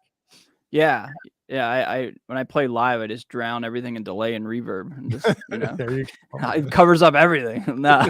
But yeah, like I literally sit in this very chair every single day and I record and or practice every day. And I think that may be why my touch has developed in such a way. Cause I haven't played a show. I played a solo show not too long ago, but I really don't play live much as of right now. I always, for the record, I want to be in a band. I'm itching to be in a band. I'm waiting for my phone to ring and somebody to offer me work. Let's put your phone number on the bottom of the screen here. Yeah, that'll work out well, right? Yeah. No sweat. Is that your number, Ray? Is that your number? Yeah. Yeah, well, dude, come on, man. Wouldn't that be fucked up, man? That would be so like. Well, that looks like a real number. great. I don't know what area code. That's our that number is, on the show. That's our Oh, number. okay. Yeah. But like because I sit here and I record and I put myself out there on the internet every day for either an Instagram reel or a YouTube video. I'm always recording, so I think my touch and my style has developed in such a way where I have to be holding back because you have to be so accurate when you're playing, or Right. excuse me, when you're recording. Oh, dude, God forbid you play a guitar part on a video and fuck something up or play a note wrong. You're gonna hear it. Well, that you said you don't read the comments anymore, but holy shit, right? Oh, Yeah, dude, that one note on the first chorus and the second, like, oh my God. Yeah, like dude, like somebody like there was a time where like people would like I remember one time I played one of the Murphy Lab Les Pauls at Guitar Center. It was like a $9,000 Les Paul, and the girl that works there, she's not really my friend, but she's like she knows who I am because I go there all the time. She's like, "You want to try it?" I'm like, "I'm gonna be honest with you, I'm not gonna buy this." She's like, "No, I know. Just you want to play it?" I was like, "Yeah, sure." And like I just set my phone up, and I was just like made like a stupid video for like 30 seconds, and some boomers like, "Your vibrato sucks." I'm like, what? What? Like, all right, sick, dude. Like, thanks for sharing. Like, yeah, like God forbid I just like asshole. it's like God forbid I just share like a guitar that nobody will ever really have the means to get their hands on. Like I did it as like I feel very like lucky to be able to share this with somebody. Like because if I was anybody, whether I was a kid or an old man, like I would want to know what a $9,000 guitar looks and sounds like. Like I'm just like trying to share my love and passion of a guitar, and everybody's like, "Oh my god, like you suck. You need to practice." Like yeah, people are just brutal, man. It's not like you were sitting there asking your audience to buy you the guitar either, you know. It's and it's also like it's not like I was really trying. Like, come on, man, give me a break, dude. Like, god damn it, I'm just trying to like it was like 40 seconds of just like pentatonic licks. Like, I'm not really trying, dude. Like, give me a break. So Ray, speaking of recordings, you put an album out this year, right? Yeah, I did, yeah. And then also on Halloween, you dropped a song with Tom Barber from Chelsea Grin. Yeah. You want to talk a little bit about that? How did that come up? Which one? Both? Well, yeah. Both. Yeah, okay. So I released like a solo I hear that. I got it. Yeah, so I released like nine tracks on a album format. Just because I got tired of like at the time I was in a band and I kept writing for honestly just myself, but I just kept writing demo after demo after demo. And it came to a point where like it was kind of like similar to what I was saying with this YouTube channel. I just had too much stuff to keep constantly remembering and just kick around up top. So I was like, I'm just gonna put this out, and it actually did pretty well, man. Like I was able to sell like a couple hundred physical copies of like CDs through like Instagram DMs and PayPal. Like no store or anything like that. Just like selling them all over the world. Like I sent it to like Australia and Germany and Sweden. It was like super rad and all over the States. So it was like so cool to be like doing that DIY. Like people are supporting like CD sales in 2022. That was pretty cool. So like, yeah, I wrote everything and did everything. Right? What a bunch of weirdos. Yeah. What physical? What's that? Yeah. Right. But no, it's just like people are just like stoked to have like, a memento, something physical to have. Like, that's what I love. Like it was so cool when we were kids, like getting the CD or like, the DVD, the actual DVD, not having it, digitally on your smart TV. It's like not as cool. Yes. Yeah. By the way, all of Ray's links are in the description right now. If you just scroll down a little bit, we got Ray's obviously his YouTube channel, his Instagram, his Patreon, and his Spotify as well. OnlyFans, OnlyFans, Farmers Only, all that stuff. We got it. We got Ray. Sweet. Thanks, guys. We'll add his phone number later. Yeah. Don't worry though. Business is booming on that. So we're good, but I appreciate it. No, I'm just kidding. But then with Tom Barber, yeah, so Tom Barber, I love Darko and I love Chelsea Grin. And he put up an Instagram story and said, "Hey, I'm looking to do features on songs." And he and I have like had a mutual friend, House of Masks, AJ Good. He was like a phenomenal YouTuber and YouTube channel. He just had Sid Wilson go to his spot the other day, so that was super rad. That was awesome. Yeah, congrats to AJ, and like that was so cool. So like we had a mutual friend of a friend type of deal, and so I was like, you know what, dude, I'm just gonna shoot my shot, and I just sent him a nice email saying, I know AJ and I love what you do. Really curious to see if you want to work. Here's this song. And it was the title is Subtle Comeback, which is a play on Slight Return, like Voodoo Child's Slight Return. So I just called it Subtle Comeback, which is like, I don't know. I thought that was a cute little title. Wrong one. Sorry, I meant to put this one up. We're talking about Voodoo Child Hogan. That's what he used during the Yeah. the That's NWO so crazy. run. That's crazy that you have that all, like just ready to go in your back pocket. We got it ready to go, man. We don't Yeah. mess around. We're high tech Yeah. over here. So then like he called me on the phone. I sent him my phone in the email, and then he called me on the phone. And I'll say this: I've never had a reaction or interaction with a human where after like 20 minutes he went from a stranger to like a genuinely good friend. Wow. One of the most thought-provoking and intelligent and intellectual people I've ever spoken to in my life. Tom is just like so deep in thought and has like he was asking me like life-changing questions about stuff because we were talking about like my military history and like the chronic pain I have, hence the album title Chronic Pain. Long story short, just had a great conversation. We're just talking about life and just kind of went from there. And then he went in the studio and wrote all the lyrics and did the Tom Barber thing, which is, you know, in my opinion, like the sickest deathcore vocals of all time. There you go. I can only play like 5 or 6 songs in a row, or 5 or 6 seconds in a row before it gets flagged. And well, then again, this is going to go in your pocket, so maybe we should just play the shit. Yeah, come on, dude. I'm playing so I can play it so I can flag it for myself. Nah, I don't care, man. I don't even know if it. I guess maybe DistroKid will flag it, but good, as they should. You know what I mean? You know, I know what you're saying. And I like, you know, bands like Metallica, for instance, they're very cool with their publishing. Yeah. You know, they own their music, you know? Yeah. So they kind of look at it as like, well, hey, obviously we're fucking beyond loaded. It almost makes sense for a band like that to let people do covers of their songs because now it's more exposure. Like the younger audience, the younger generation is all of a sudden going to say, who's this Metallica that people are doing guitar covers or reaction videos to and shit like that. Yeah. So, I mean, you know, I think the band should still get their credit and stuff like that if somebody's putting, you know, their music in their thing. But I think bands should be cool about it, you know? I think a happy medium is, I think some bands do, like if you do a cover, every band and every, I guess label, it's more or less the label. Mm-hmm. Whether it's independent or not. It's like they'll either completely block it, they'll take all the ad revenue but let it be seen, the video, or they'll share it. And I think either of these two is acceptable. Like I know back when I first started YouTube, I did a Perry Mason cover. Hell yeah. And dude, my 6-year-old daughter loves that fucking song, dude, man. Dude, I love Zakk Wylde's time in Ozzy's band. Like I think that's my favorite. Like I love Zakk Wylde.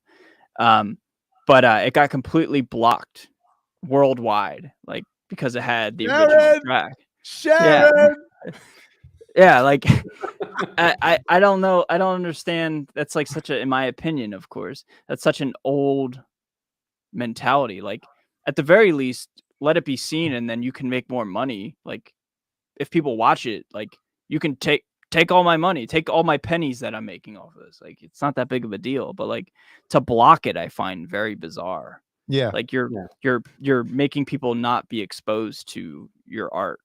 Yeah. What? Like it doesn't make any sense to me. So yeah, I think we've all kind of accepted now, and the industry's accepted that money isn't going to be made solely off of the music. That's free now, which sucks, but everything else like touring and merch is how you're going to make maybe not $20 million, but maybe like $5 million, which is still a lot of money. I'll take it. Yeah, dude, I'll take $50. Hell, man. Money's money, dude. Absolutely. And real quick, I want to do a quick public service announcement. If you're watching and you want to get into the chat, you have to subscribe and be a member for what, a minute? A minute, yeah. You just got to subscribe for a minute, and then you're allowed to show your pants in the chat. Yeah. And also, if you can lightly tap the thumbs up, we would really appreciate it. So, and tell your friends. Yeah, I'm gonna, after the stream's done, I'm gonna post it. What was that, Kurt? Whoa. Who's that? Hey, does anybody know who that is? Come on.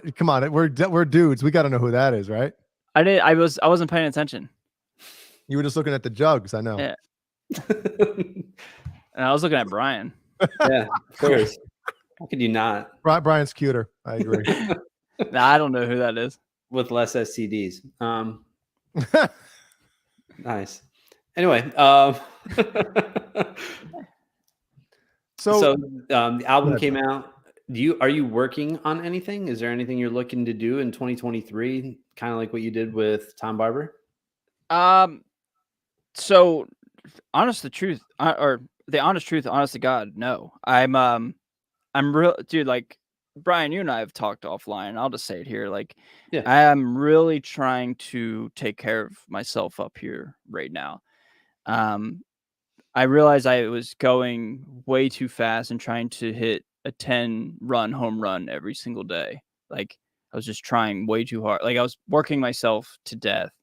I was just trying to do too much with life, with music. So, I started like actually seeking out professional help and like really like working on myself. So in that sounds like a bit of a downer, but my plan is to keep writing and keep, like, every time I put out a reel or anytime I do a YouTube video, that's like, that could be turned into something. So like, I'm always writing and I'm always stockpiling music and ideas. And like I said about 5 minutes ago, I truly would, I think, be careful what you wish for, but I truly think I would like to be in a band, and do that on that aspect, because I think there's something magical and just awesome, for lack of a better description, being with a group of people and creating, because doing it by yourself is fun, but it's like the equivalent of like playing guitar by yourself. Like, it's cool, but like, it's way better to play with other people. But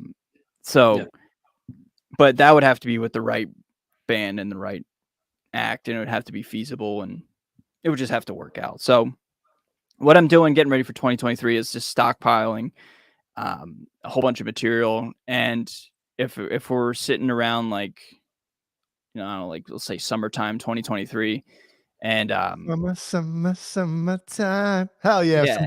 Some fresh up in this bitch. Exactly. If we're sitting like summer 2023 and like it feels right, I will start to work on my second endeavor, the old sophomore album, and we'll see what goes from there. And I only put that as like kind of like a back burner idea, because I'd like to think I have a pretty quick turnaround time, and I still have like stuff that I wrote for the first one that's like just still sitting there. It's like so cliche. Everybody says that, like, oh, we wrote 40 songs and only 10 made it. It's like, Yeah. I didn't realize how true that was till I went and did it. So like, I have enough material for a second attempt, and I can just always rework it and tweak it and for a triple album. Yeah. Triple album. It's gonna be 4 hours long. Yeah, it's gonna be like physical graffiti, but like, it's gonna be like 4 albums, not 2. Hey, House of Mass here, AJ. I don't know if AJ heard, but it was just talking about you and how proud I am, and how happy I am and excited for you. And 2022 has been awesome for AJ. Like, I just remember I was just saying the House of Mass. Sid Wilson was just there. Mm-hmm. Great video. And that's because of him. That's kind of how I met Tom Barber, like, indirectly. He was the friend of the friend type of deal. But yeah, AJ House of Mask. If you guys haven't subscribed to that, that's a really, really cool channel. Cool. Brian, I don't want to spoil anything on here, but is there a video about some like missing masks of some? Is that for okay? Yeah. Let's talk about that off the air. So real quick, I'll bring it up real quick. AJ had a video a couple of years ago talking about some Slipknot masks that they're back here. That one day I'll talk to him about. And does Ray know about this shit? I've briefly talked with Ray about it, about my Slipknot masks, and he's seen them, and he's like, yeah, they're pretty cool. But does he have you try? Does he have you put them on when like you guys are doing your lessons? Hey, Brian. I put them on. I have no clothes on, just mask. Yeah, but you have a 0.5. You have an All Hope Is Gone. You have the Corey prototype too, as well, right? I do. And then I have Joey's mask from All Hope Is Gone. So Pretty Brian cool. shows up on their guitar lessons. There they are. And then I have my guitar autographed by Jim Root over there, which I love it very much. And then one day I'll show you some other stuff. I have a pretty cool. It's from the Snuff video. It's the treatment from Snuff. Oh, that's awesome, man. It's huge. I'll show you later. It's Like huge. when you say treatment, like that means like the script. Like my dong. Yeah. Actually, I'll pick it up real fast. Hey, why is it on my face? Come on.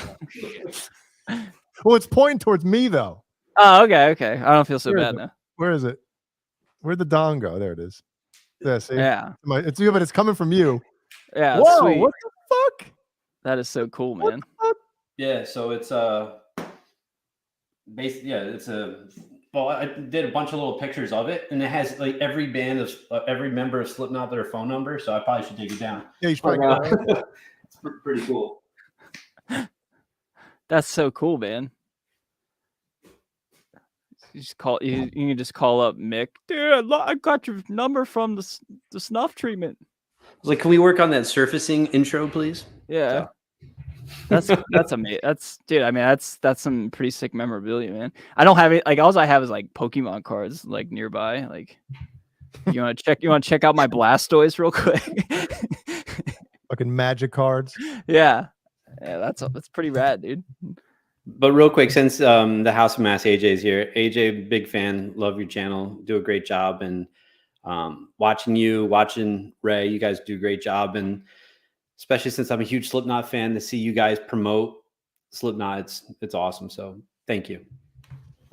Thank you, man. Yeah, I don't want to speak on behalf of AJ, but I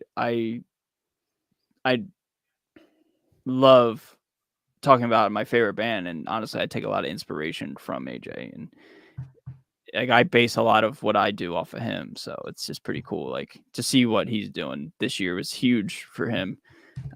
So yeah, just really, really cool channel, cool dude. And I'm wearing his signature Fallen shoes right now, which is pretty rad. Good. House of Masks shoes. So yeah, he's doing a lot of cool stuff this year. I do Jay, just say I do all his I do a lot of his music for like his channel. Like they did like a Fallen footwear commercial, and he asked me to do the like kind of cool music for it. Mhm. So like I did his like intro music. There's like a cool breakdown. It's like a sick breakdown. I came up with it for his like theme song. So like yeah, I love his channel so much. We'll have to subscribe to his channel. Yeah, he just hit 150K, dude. Fucking A. He doesn't need us to subscribe to his channel. What the fuck? Yes, he does. Yeah, hey, yes. There you go, Kurt. There you go. There we go. We need everybody to subscribe to his channel, because if he wins, we all win. Absolutely. Definitely. Great job.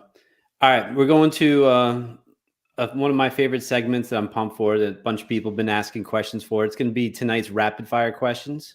All right, send it. Oh, Jeez, I gotta take a leak so bad I can taste it. can you wait like Oh, wait. Yeah, because you're going to be involved in this too, Jay. I'll try to hurry back. I won't wash my hands. I'm kidding. I always wash my hands. I'll be right back. He always goes to the bidet after he pees. It's weird. What a weird dude. Yeah. All right, so Mhm. so we're not gonna let him back in, right? No, fuck No, him. I'm He's just gone. He's gone. Dude, I couldn't wait for him to leave. I thought he would never leave, dude. I'm just kidding. So real quick, for this year, what are a couple albums of 2022? What's really tickled your fancy, your downstairs area? I don't know about downstairs, but certainly like my midsection. Butterflies. Definitely the Spirit Box EP that they put out. It's got with Hysteria. That I never felt this way. What's that song called? I'm saying it's one of my top picks. I'm like drawing a blank right now. You put me on the spot. I'm looking it up on Spotify right now. I like your falsetto. You can keep going. I'm really good at singing. It's like not a big deal. So. Yes. Rotoscope was the release title. Yeah, so Rotoscope, Sew Me Up, and Hysteria, like a 3-song EP. I love that. Okay. Dude, 2022 releases. I'm like getting to that age now where like I don't really listen to new music all that much. Like, new Darko album, I love a lot. That's a lie. I listen to some new music. Darko, I love Tom. He's just, dude. Tom sounds, in my opinion, is the best death whatever you want to call it. I'll just say metal vocalist in my opinion. He sounds unbelievable. Yeah. I love his vocals, man. Apart from that, dude, I don't know, man. Like those are really like the only two that really stick out for me. Did Drag Under Fluff's band come out with? Was that this year? Crooked Halo or Upright Animals? Yeah, Upright Animals from Riff Spears and Gears YouTube channel. Fluff, Dragged Under's guitar player, who also has Riff Spears and Gear, his band Dragged Under put out an album, Upright Animals. I'll put that in there as well. So like those are my three. The end so far, truthfully, just was not a fan of. Like, I'm not gonna lie, just it was solid. Like, it's not bad by any means. Like, I hate how you can't be like in the middle or indifferent about anything anymore. It's like either you loved it or you hate it. You can't just like be like, nah, it was all right. It's great or it's dog shit. Yeah, like I hate that, dude. It sucks. Like, why can't I just like think everything? Like, why can't I just like be in the lukewarm about something anymore? Yeah. Right. Like that was just like okay for me personally. So, yep. Cool. Those are my tickled my fancies or whatever that saying is. Is that right? Is that what it is? Tickled my I don't know. Never mind. I regret saying that. No, you're right. All right, cool. All right, you guys ready for some rapid fire questions? Yeah, I'm ready. Yeah. All right. I'm gonna start with Jay on this one. What you start with me for? Raise the guest. You gotta. All right, fine. Fuck it. Do it live. Go. All right. First riff you ever learned? Smoke on the Water. No. Wait. No. Is Jake? No. Yeah, No. No. You go. I was gonna say, wait. Is Jay playing too? What's it called? Who Knows by Band of Gypsies, and then as well as Sunshine of Your Love. It's like the same riff, so like the same notes. Okay. Is it on this guitar, Ray? It was fucking A. Look at that. Oh, Look at that, dude. Look at that cool son of a bitch. That's awesome. That was like 2 years ago. Yeah. Your pants are awesome. Those Jankos. He's wearing those pants right man. now. He's wearing those pants. Right now. Look how new metal I am, dude. Absolutely. All right, Ray, here's your question. This is why I started with Jay. I don't know why you're asking. What guitarist do you prefer, Wes Borland or Eddie Van Halen? Oh, dude. Off the top of my head, Eddie Van Halen. Got to go with Eddie Van Halen. Oh, yes. I'm not even going to ask Jay that, so we're going to skip. Skip. Come on, Skip. We're going Skip. All right, Ray, we'll go with you. Better song, The Negative One or Disaster Piece? Disaster Piece. Okay. Jay, first concert you ever went to? Van Halen, Orange County Speedway, 1993. Oh, Middletown, New York. Yep. Ray. Saliva, Kiss, Aerosmith, August 2003. Wow. Who opened? Saliva. All right, just make sure. Kiss. Unfortunately, like, nah, they opened with Click Click. I was like, who's Saliva? I was like 10 or not even, maybe, I don't know. But they opened with Click Click Boom, and I was so stoked, dude. I was like, I know this band. And Paul Stanley and Gene Simmons are sitting back there. They were fucking pumped about it too, I'm sure. Yeah, right. You know? It was awesome. I still have the ticket stub somewhere. Skip. So, Jay, advice you would give to your 15-year-old self? Don't jerk off as much. I loved Caleb's answer to that, and it's perfect. I never thought of it, but now I look back and I'm like, if you didn't play with your wiener as much as you did, maybe you'd be a better guitarist. All right. All right. How about this one? I'll give a better one. Okay. Play more guitar. And when everything turns to new metal with Korn, don't stop playing leads and solos. And I kind of did, and then I regret that. But anyway, go ahead. All right, Ray, go ahead. Real quick, I just want to say, somebody's asking, was at the Susquehanna Bank Center? I think I saw that show too. Yes, it was. It was called the Tweeter Center, I think, at the time. But yeah, that's the same show. It's pretty rad. Advice to my 15-year-old self: Yep. be kind to yourself. I was very hard on I still am, but take it easy, man. You're gonna be all right. Don't. I guess I have this problem of like I was saying like a couple minutes ago, trying to hit a 10-run home run every day. Just trying too hard. Just take it easy. Give yourself some credit. Don't be so hard on yourself. That's what I would tell my 15-year-old self. Okay. Ray, Jim Root or Dimebag Darrell? Jim Root. And Jay, who would you want to play you in a movie of your life? I have a good one. You go with that one for you, Ray. No, I have a good one for you. Oh, for me? Oh, great. Yeah. Is it this guy?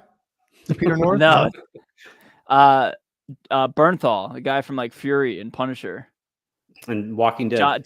John Bernthal, I think is his name. Yep. Oh, yeah, really? He's, Okay. Yeah, he's badass. It's not a diss. It's like he's rad. It's a He good has a one. big for joint. Okay, cool. He has a big joint. All right. He's got a lazy eye, though. That one. You. Or Clint Lowry from Seven Dust. Hell yeah. Yeah. Two handsome fellows. That's what. That's Okay. That's Hey, you know, as long as you didn't say like Rocky Dennis. yeah, like Rocky Dennis or something like that, you know. No. Well, you got who would play you? You got to answer it. Me? No, Jay has Jay? to answer it. Oh, okay. Let's see who is funny and charming and no, I'm joking. I honestly never thought of that question. I don't know. Say what? Sweet. All right. Well, we'll just keep going. Ray, what are you most proud of since starting your channel? I'm still doing it. I think it's my biggest accomplishment. Not giving up is what I'm most proud of. That's awesome. Because there's been many times. Yeah, there's been many times where I've been wanting to, not really, but like in the early days, I was like, man, this sucks. But I'm still doing it. That's my biggest accomplishment. What about you, Jay? What are you most proud of since you started this channel? That I'm still doing it. It's a good answer, isn't it? It's true. It's true though. It's like I mean, like Ray, I guess is lucky on one hand and unlucky on the other, where it's his channel. Like if he's not on one day and wakes up, he still has to fucking do it, right? Whereas you know, this channel, you know, obviously, hopefully one day we'll get to you know, Ray's stature. But you're already there, man. You know, it's just fun. It's just fun doing it with dudes that I genuinely adore. You know what I mean? And guys that, you know, I can, you know, people that I actually care about. You know, because God knows that, you know, doing things with people that you don't really care about or get along with, sometimes it just, especially at my age, I don't want to deal with that anymore. You know, like doing things that you just don't want to do or that aren't fun. Fuck that shit. You know? Yeah. Got to enjoy it. Jay, who's the first person you texted today? Oh my God, you got some bangers going on right now, man. I got to go back and check. As you're pulling it up, Ray, who's the first person you texted today? I'm doing the same. Let's see here.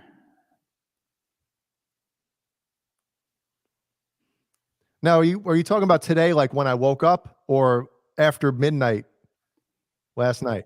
I don't know. Whatever. I texted Mike Balls at 2:43 a.m. before I went to bed. Did he respond? and then I texted my mom. My mom was the first person I texted this morning after I woke up. Mine's AJ Good from the House of Mask. He texted me at like 7:30 tonight. So that's the first person you texted was tonight? I don't, dude. I have like 200 and some unread messages on my phone. I don't check my phone. It's like it's too much. Like wow. I have like 6,000 unread emails and like thousands of unread DMs. I just can't keep up. So like if I don't see it, it just gets buried, and it's not a good thing. Like I'm not proud of it, but like I just can't keep up. That's like I tell people that are like really close to me, just call me, because like if you call me, I'll answer. I just can't. You don't get from your wife, I fucking texted you 6 hours ago and you haven't answered yet. Like you don't get that shit. She works from home. On Thursdays, as do I. So like we're not gonna. She works in the next room, so she's not gonna be like. She's like, hey, what's going on? Hey, what's going on? Like, you know, like, yeah, yeah, exactly. So like, yeah, I don't need to text her. I shouldn't say I don't need to. If I need to get a hold of her, I'll just get up and walk 6 feet that way. There you go. Yeah. 6 feet 6 inches. Hey, it's all the same, right? Yeah, you know, Ray, what's your favorite meal? sushi. I love sushi. I have a question then for sushi. Send it. Have you ever had? I don't know what it's called, but I was told that if you eat sushi before Taco Bell or Taco Bell before sushi, I think it's Taco Bell before sushi. It is like the greatest sushi that you could ever imagine in your dreams. I will not subject myself to Taco Bell, so I do not know that and will not know that. Isn't that weird? I'm like more afraid of getting sick eating sushi than I am of Taco Bell. Taco Bell. Yeah. Yeah. You're No, I have a very regimented diet, so like I try to eat very, very healthy. Speaking of healthy, Jay, what's your favorite meal? Well, the first thing I eat virtually every morning, every morning, I eat 3 hours after I wake up, a peanut butter and Nutella? jelly sandwich. You can't fuck with it. You know, That's mother's milk, awesome. right? What kind of jelly? It's a grape jam. Grape jam. Grape okay. jam. Yeah. And then if I could eat a cheeseburger every night, like I would fucking eat a cheeseburger every night. Fuck yeah, dude. Why can't you? I'd have to ask my wife to make me a cheeseburger every night. Ah, man. There you go. All right, Ray. Yes. What current band would you be the guitarist for if you had the opportunity? A band that I created myself. I don't want to ever be in like. I think if I had a first choice would be like something original. But like an established band would probably be. I don't know, dude. I think My Chemical Romance. Truthfully, dead Really? serious. I love those dudes. I love Gerard and the boys, and yeah, I would pick My Chemical Romance straight up. Okay, Jay. When we're off the air, I'll tell you a story about My Chemical Romance. Oh, I'm good friends with those dudes. I can't wait to hear this. The singer? Yeah, I love Gerard. He's a friend of mine. He's a good boy. He's a good dude. The same band that I'm thinking of. Brian, do you remember the story? I do remember the story. It's Okay, funny. You should tell him. We'll talk about it. We'll talk about it after. Okay. It's a funny story. What band? Are you asking me the same question? Yes. Or am I just piggybacking off of Ray's question? Oh my God. I mean, do I pick a band like Metallica that's like, I mean, they're not in their heyday anymore, even though they're still playing the world. They're selling out the world. But I don't know, man. I'm scrolling through all the bands that I'm that sucks when you listen to the majority of the music you listen to. Docking. The bands aren't either they're done or they're like, you know, in their twilight, and they're, you know, a lot of it's just off of what's it called? Nostalgia. Nostalgia, yes. So You fucking crazy, man. shit. Poison would so be no would answer, be Jay? cool. Poison? Yeah, hell yeah. I Like would, Belle Biv DeVoe Poison? that'd be rad too. That would be. You get the big booties. Yeah. All right, Jay, we're gonna pass you because you're taking too long. Yeah. Jay, what is your best feature? It's not my nose. No, I'm joking. My best feature physically, Yeah, I don't know. 6-inch circumference areolas that you have going on. I've my kind eyes. Wrong, sir. Wrong. Is it my biceps? What about you, Ray? My smile. Okay. That's what people like, again, grown men love to complain about it whilst playing metal. Like, I can't smile while playing metal. Like that's a thing people say to me. So Wow. Fuck that shit. yeah, dude. It's funny, Ray, when I was telling my in-laws tonight about, you know, you being on the show and stuff, the first thing I think I mentioned describing you was your smile. So Oh, really? That's you're cool, right. man. Yes. Oh my God, his smile. You just have to tune in to see it. Yep. Ray, what's your who was your first celebrity crush? Kendra Wilkinson from Girls Next Door. She's not ugly. Nah, she's a person, you know. She's a person. I used to stay up late and like it was on like the E channel. Like I used to stay up at like the late hour of 10:30 or whatever. Like when I was like 10 and it would come on. I was like, oh, you're not supposed to watch Girls Next Door. Yeah, Kendra Wilkinson. She was rad. There you go. What about you, Jay? Samantha Fox. I had those bathing suit wet titties all over my wall in my bedroom. My mom thought I was going to grow up to be a pervert. And she's right. She's right. Yeah, I was like,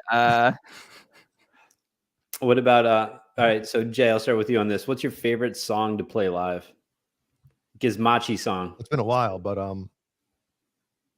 yeah, it would probably be well, obviously not the new album because we never played that live, but what's the last song off the imbuing? I can't fucking remember the name. Voice of Sanity. How about that? Okay. well, that's a good pick. You actually know that shit? No way. I actually did some homework because Really? yeah, Brian made me. He made you.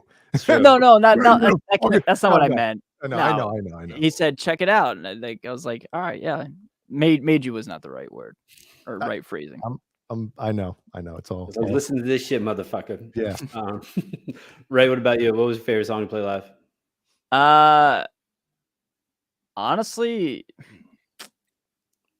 I guess from one I wrote, probably a song called Endorphins that I wrote that I could put out this year. That's pretty fun. Yeah, that one.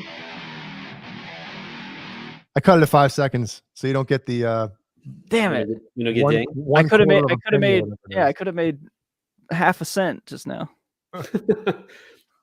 Ray, better singer, Corey Taylor or Chino Moreno? Dude, honestly, Chino Moreno. Way harder to emulate Chino Moreno, in my opinion. Like, he's got that weird whisper, and like he sings out of tune on purpose, but it works. You can't replicate that. Let me ask that question in a different way. Ray, if you were starting a band right now and you had to choose Chino or Corey Taylor, who would you pick? Chino, 1,000%. Okay. Yeah, like without a doubt. Like Chino's side project, Crosses, I think is unbelievable. It has that like I'm really into like ambience and vibes, and like I sound like such a hippie, but like I really like that. And when it's able to be crossed over into heavy music, I think that's way more inspiring for me than like a blast beat or something like that. I love being able to like get a little like out there and get a little trippy with it. So Chino for sure. Okay. Should I ask that question to you, Jay? Oh, it's Corey Taylor in a heartbeat. Yeah, I know you pick Corey. I mean, Jay, best concert you ever attended? What? Best concert you ever attended? Iron Maiden, like the 2005 Ozfest, fucking obviously was Iron Maiden co-headlining with Ozzy. And that summer, Ozzy had some health issues going on. So I'd say maybe a third, maybe even more of a third of those shows, Ozzy canceled. So Iron Maiden would play fucking for 3 hours. Wow. And it was just like, just awesome. Every fucking night, like getting to see Iron Maiden play was a treat. So I'll just say Iron Maiden, you know. Okay, what about your stage? So if you guys, the second stage, be you, Trivium, who else was on there with you? Mastodon, Soilwork, some other bands that went nowhere like us.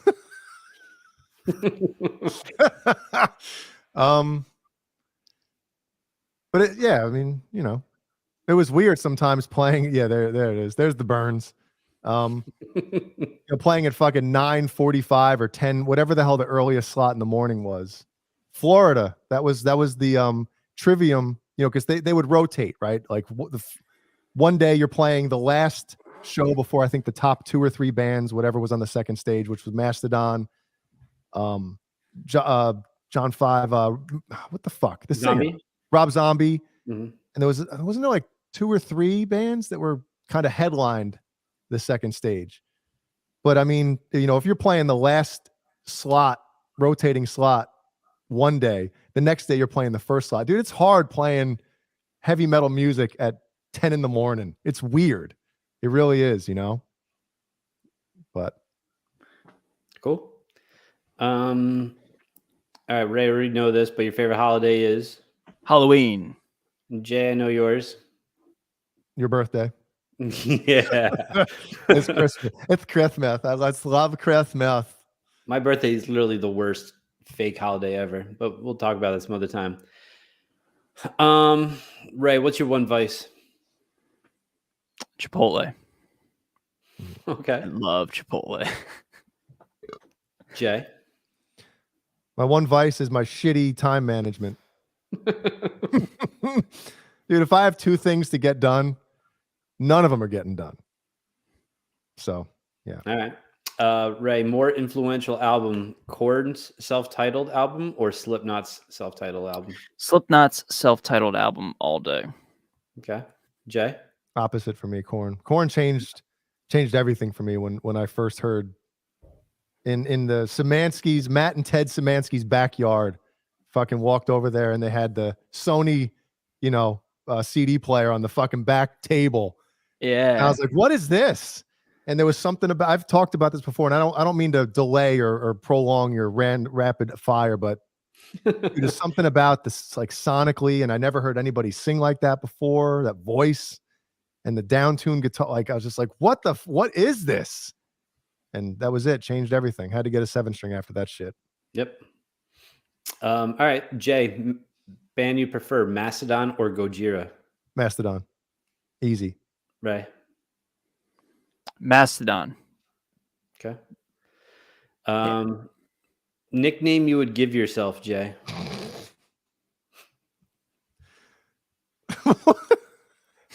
Such a hard one to. Oh my God. No, because if you say something stupid, then your friends are going to start calling you that. Like, oh, Hey, That's why I started with you on that one. Jay. How about that, Jay? All right. Ray, what about you?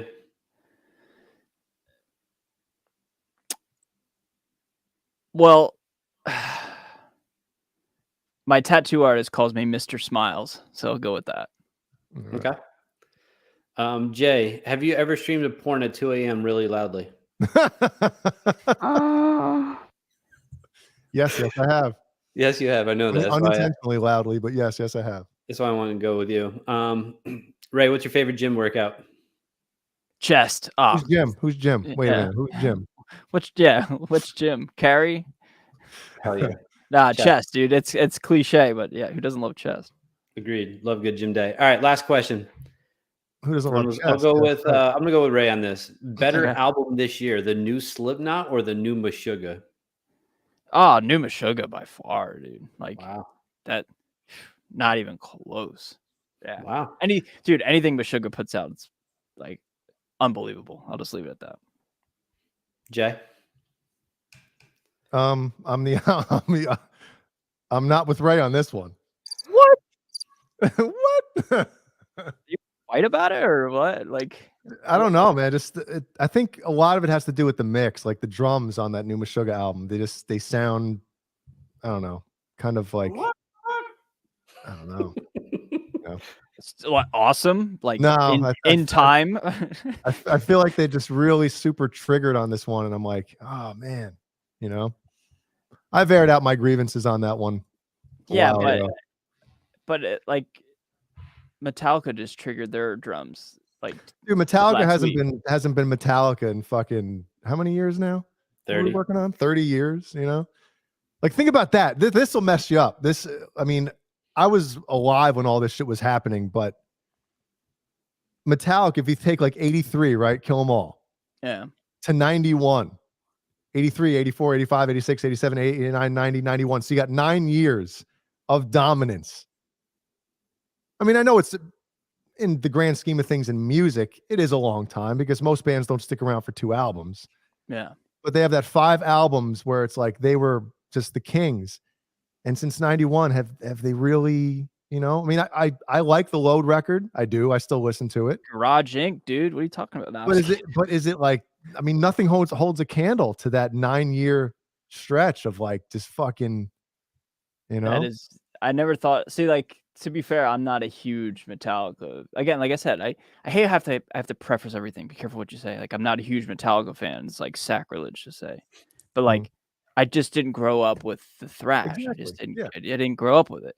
I experienced this way later. Like I said, I didn't learn how to play Master Puppets till quarantine. Like, I didn't get that influence. So yeah, like, I just I never thought about that. Like, you're always just kind of brainwashed by everybody, and rightfully so to some degree, that Metallica is just like the best. But like, yeah, since 1991, have they really done anything? It's a good question. Like, I truly never thought about that.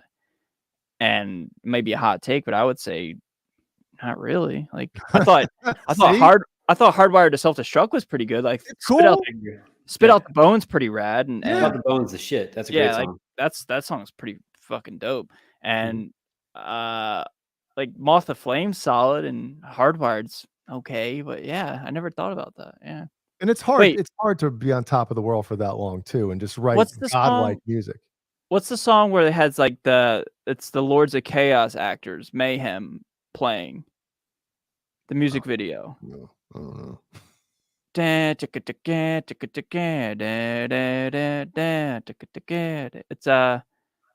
it's gonna drive me nuts, dude. It's I'll look it up. Hold on. Okay. It's on Hardwired. Let's talk about Ibanez guitars. There we go. Now you're cooking with gas. There you go. There we go. Hold on. Man Unkind off of Hardwired to Self-Destruct is a good Was song. that like on the bonus edition that came out or something, right?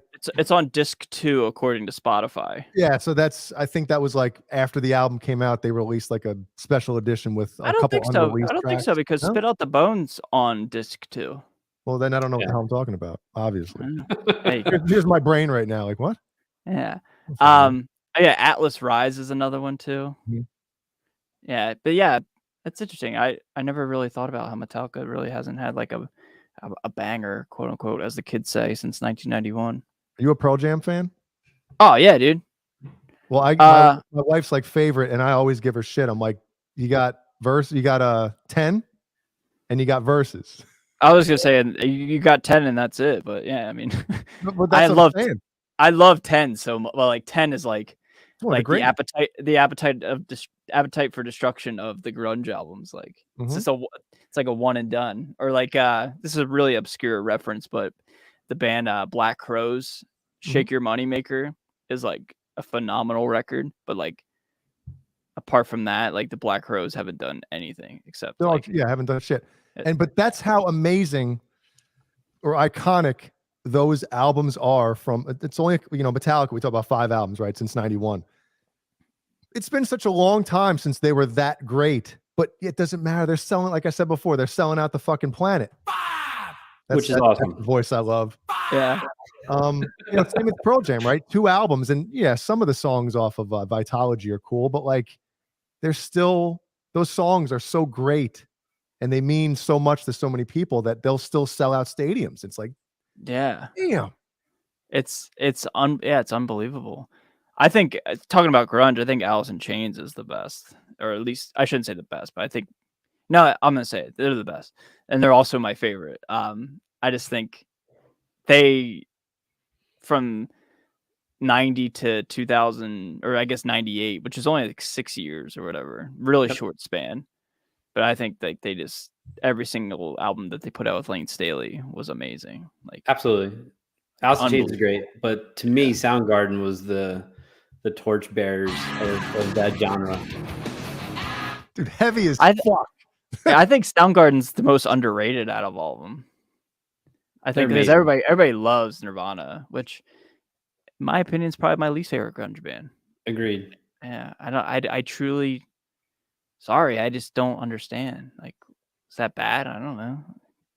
Ding, ding, ding. What do we have for her, Johnny? When was the last time you actually went back and listened to Nevermind? Because I did a number of years ago, and I was like, oh my God, like the production, if you go back, like, what was his name? Butch Vig. But yes, Butch Vig. I would say Vig Butch or something. Butch Big. Like I watched the behind the music or whatever, like classic albums. I think it's a VH1 classic albums. Yeah. And just what he talks about the recording and going into that album is like it almost made me appreciate it more, just because of that aspect. You know, get the fuck Under the Bus Network. Get off of there with 2 good songs on Nevermind. Sorry. Well, Territorial Pissings and Drain You are the 2 best songs off that album, in my opinion. Drain You, and what's the fast one? I don't get out there. It's kick ass. There in the mall. I'm afraid. What's that song? Yeah, I know. Breed. Right? I don't. It doesn't. Maybe. I don't Breed. know. No, Nevermind is actually a really good record. I'm not a huge fan of what's the one that came after that? In Utero. In Utero. It's cool. There's some good stuff, but it's almost the same type of thing. Like Nevermind was so good.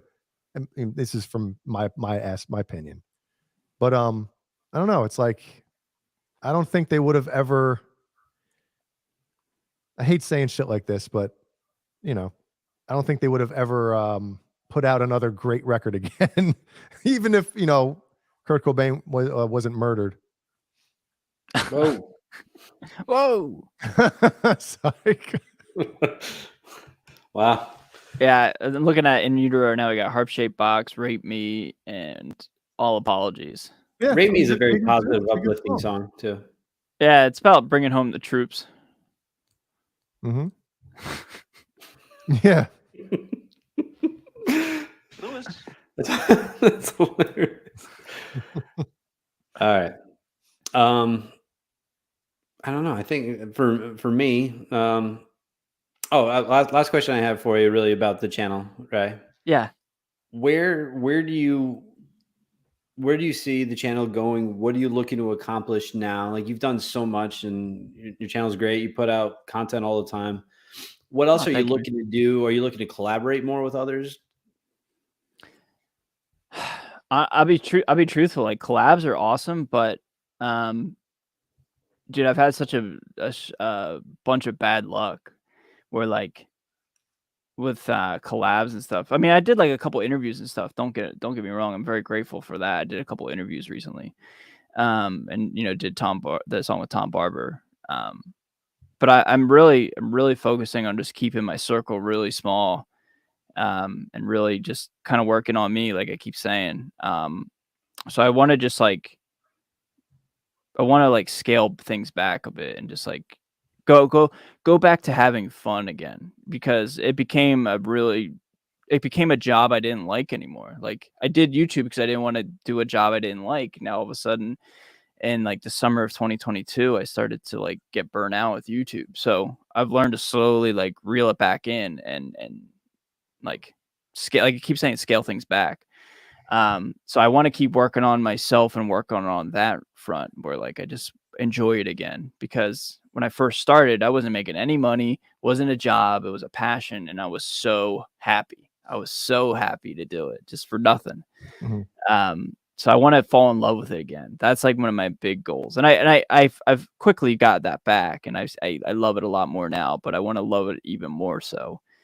And then I'm always looking at numbers and analytics and all that stuff. My ultimate goal, not the finish line, because I don't want to stop when if I was ever fortunate enough to reach 100,000 subscribers, that would be like the coolest thing to your get appearance on here tonight might push you over the edge, so you might get that in the next next day or so, just for being on here. Hey, however it helps me being on here, I'm just incredibly honored and thankful to have this opportunity, and the fact that you guys even care enough to want to hang out with me is so rad and so kind. So that would be like the ultimate 100,000. It's from like a numerical like goal, concrete thing. Yeah. But yeah, like my main goal for 2023 is to fall in love with creating content even more so than I already recently made a switch. That, and like I said, like my biggest accomplishment is doing it. I want to keep doing it and just keep going because, you know, like you said, Brian, I have done a lot and accomplished a lot already, and I need to be aware of that and enjoy it And so Absolutely. that's like my main motif of 2023. That's what I want to try to do. That's great. 'Cause, like for me, for business, I'm never satisfied, but also there's times I have to be like, wow, we're kicking ass. We're doing a great job. And you got to appreciate what you've done. And you've done an amazing job. Your channel is great. And it's one of Thank my you, man. go-to channels. So thank you for putting out great content, and also for Thank you, man. giving me lessons, helping me out, especially with all this theory. I think I'm know more theory now than Jay. You probably do. You don't have to know much either. You don't have to know much more than fucking my dumb ass. No, Hey, but it's well, great. I appreciate it, man. I appreciate the kind words and all that. And like you said, it's a good thing to be incredibly like driven, like you're saying with like business and stuff. But you gotta keep it in perspective and learn to enjoy just life in general at times, which is easier said than done.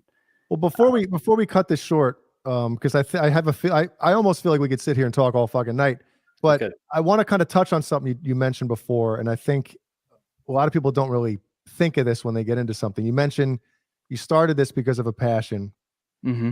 and then once it kind of got rolling and the snowball kind of it ended up turning into work. Yeah. And I think that's a hard thing for people to come across. Like, I used to love this, and now it's like, I want to do it, and now it turns into I have to do it. How do you kind of?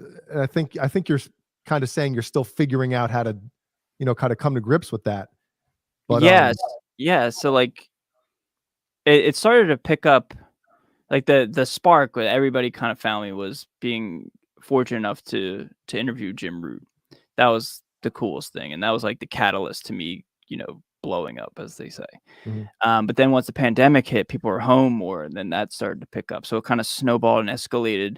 Then once YouTube Shorts came out, for whatever reason, that really pushed me into the algorithm. But the double-edged sword of it all is, I think, because of the nature of the world, humans in general were just a lot more angry at life, and they started to take it out on anything and everything. And I just found the external forces of just comments and just criticism just getting really gnarly, like really gnarly. So it was becoming a point to where like I was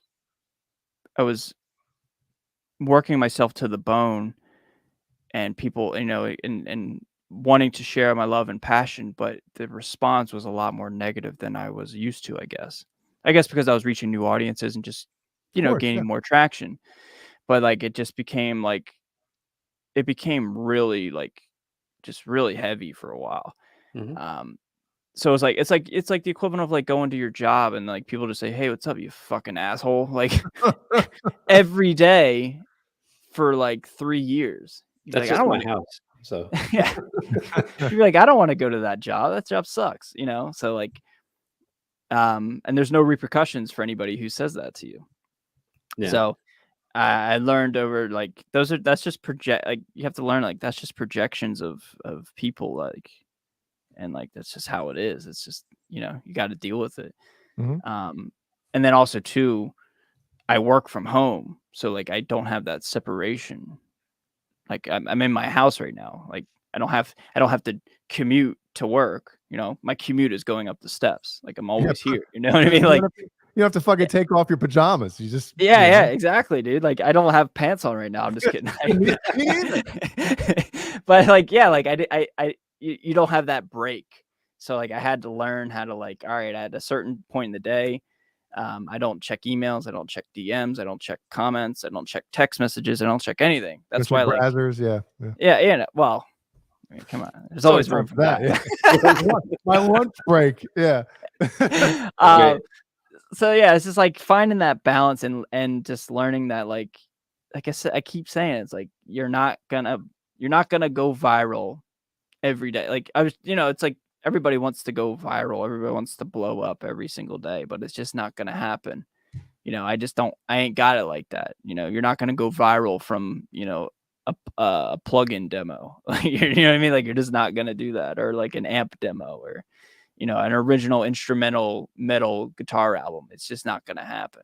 Sure. So like, unless you say something or do something that's highly controversial, which that kind of sucks. That's almost kind of what people have to do right. nowadays to get And that. Like, unless I like say Gibson guitar sucks or Fender guitar sucks or this is the worst pet, like unless I put more negativity into the world, and like that would make me feel so bad. Mhm. I would I don't want to. I've done it a little bit in the past, and like I don't I don't try. like it. Like it just doesn't make me feel good. Like it's not who I want to be. So like I don't want to chase the views, and like I don't want to be viewed as a negative person. So all that encompassing, yeah, it's just like a balancing act of just trying to keep that all in check and manage that all. So the one I know we have one last little segment that is just part of what we do here at Under the Bus. But one thing I wanted to say about Ray. Ray is super positive, super nice. What a good dude. And thanks again for coming on tonight. Oh, thank you, man. I really sincerely appreciate it. I genuinely mean that. Thank you, guys. You're welcome. Jay, you wanna cue it up for us? The fuck are you doing? all right, so we do a segment on this channel, Ray, called "What the fuck are you doing?" Obviously, Okay. and we scour the internet, YouTube, whatever. Some of these fail Instagram pages, whatever. Some people will send them in to us to say, "Hey, what about this?" Okay. And it's literally just The fuck are you doing? it's just shit like that. We try to make sure that nobody dies in these videos. You know what I mean? Okay. The last thing we want to show is somebody getting killed. Now, the video we're going to show tonight, I can't believe that nobody got killed because this one is pretty fucking nuts. Okay. So let it roll. Let it roll. Ready?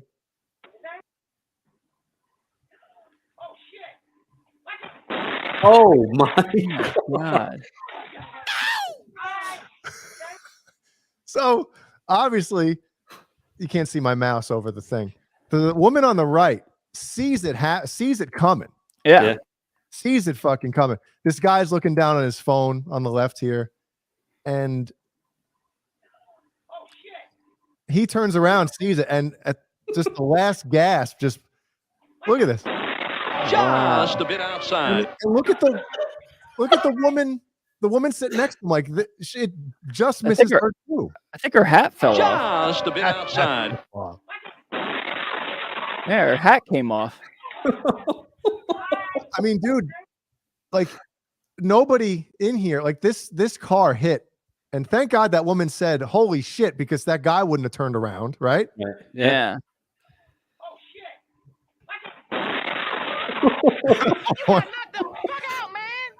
And then maybe we'll do a little slow-mo here.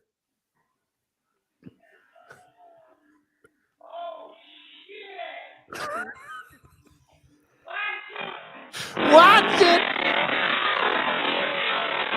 That's gnarly, man. Wow. The lady's like, I guess this is my stop. Yeah. Wow. Unreal, right? So that's this episode's The fuck are you doing? Jay, could you show Ray real quick the wait for the bus? he'll like it. Yeah, let me shit, where the fuck? This is the best. All right. Okay. You guys talk amongst yourselves for 10 seconds. Let me just whip this out. This will be the last thing that we'll do tonight, and then we'll get off. But again, everyone who stopped by to say hi in the chat, thanks for hanging out with us on a Friday night. We really appreciate it, and we'll see you guys next week. And again, check out, if you have not checked out Ray's channel, Stay Metal Ray. Get your dose of metal. And welcome to BonerJams world. That's what I do. So all the links are down below in the description to Ray. So if you want to contact him message wise so he doesn't check it, if you want to be a part of the 6,000 emails that he hasn't checked, yeah, dude, It's boner time. yeah, I can't keep up with it. It's like I just can't. Huh. Yeah. no, I'm getting it. Here we go. I got it. All right, let me all right. I have to do all this crap about doing this. Share screen, window. All right. You got it. All right, good. My wife's Amazon card. Here we go. You know, I'm in the bed. I'm ready to go home and do That's amazing. Wait for the bus. I love it, man. Love it. Yeah, yeah. That's great. Ray, do you have anything to say to everyone before we get out of here? 2 words. Thank you. Thank you so much. I really appreciate you. I had a lot of fun. Cool. Just hanging out with 2 dudes. Just having a good time, man. I needed it, and it was a lot of fun. So thank you. And thank you to everybody who watched. Man, you're always welcome on the channel. Anytime. All right out, man. Let's do it again sometime. Doesn't mean he's giving you a discount on your lessons, Brian. Sounds good. Let's do it again. Let's do it again sometime, boys. Definitely. All right. All right. Right on. Thanks, everybody. Appreciate it. We'll see you. We're not doing a show tomorrow, are we, Brian? No. Okay. We'll see everybody Wednesday. And fuck yeah.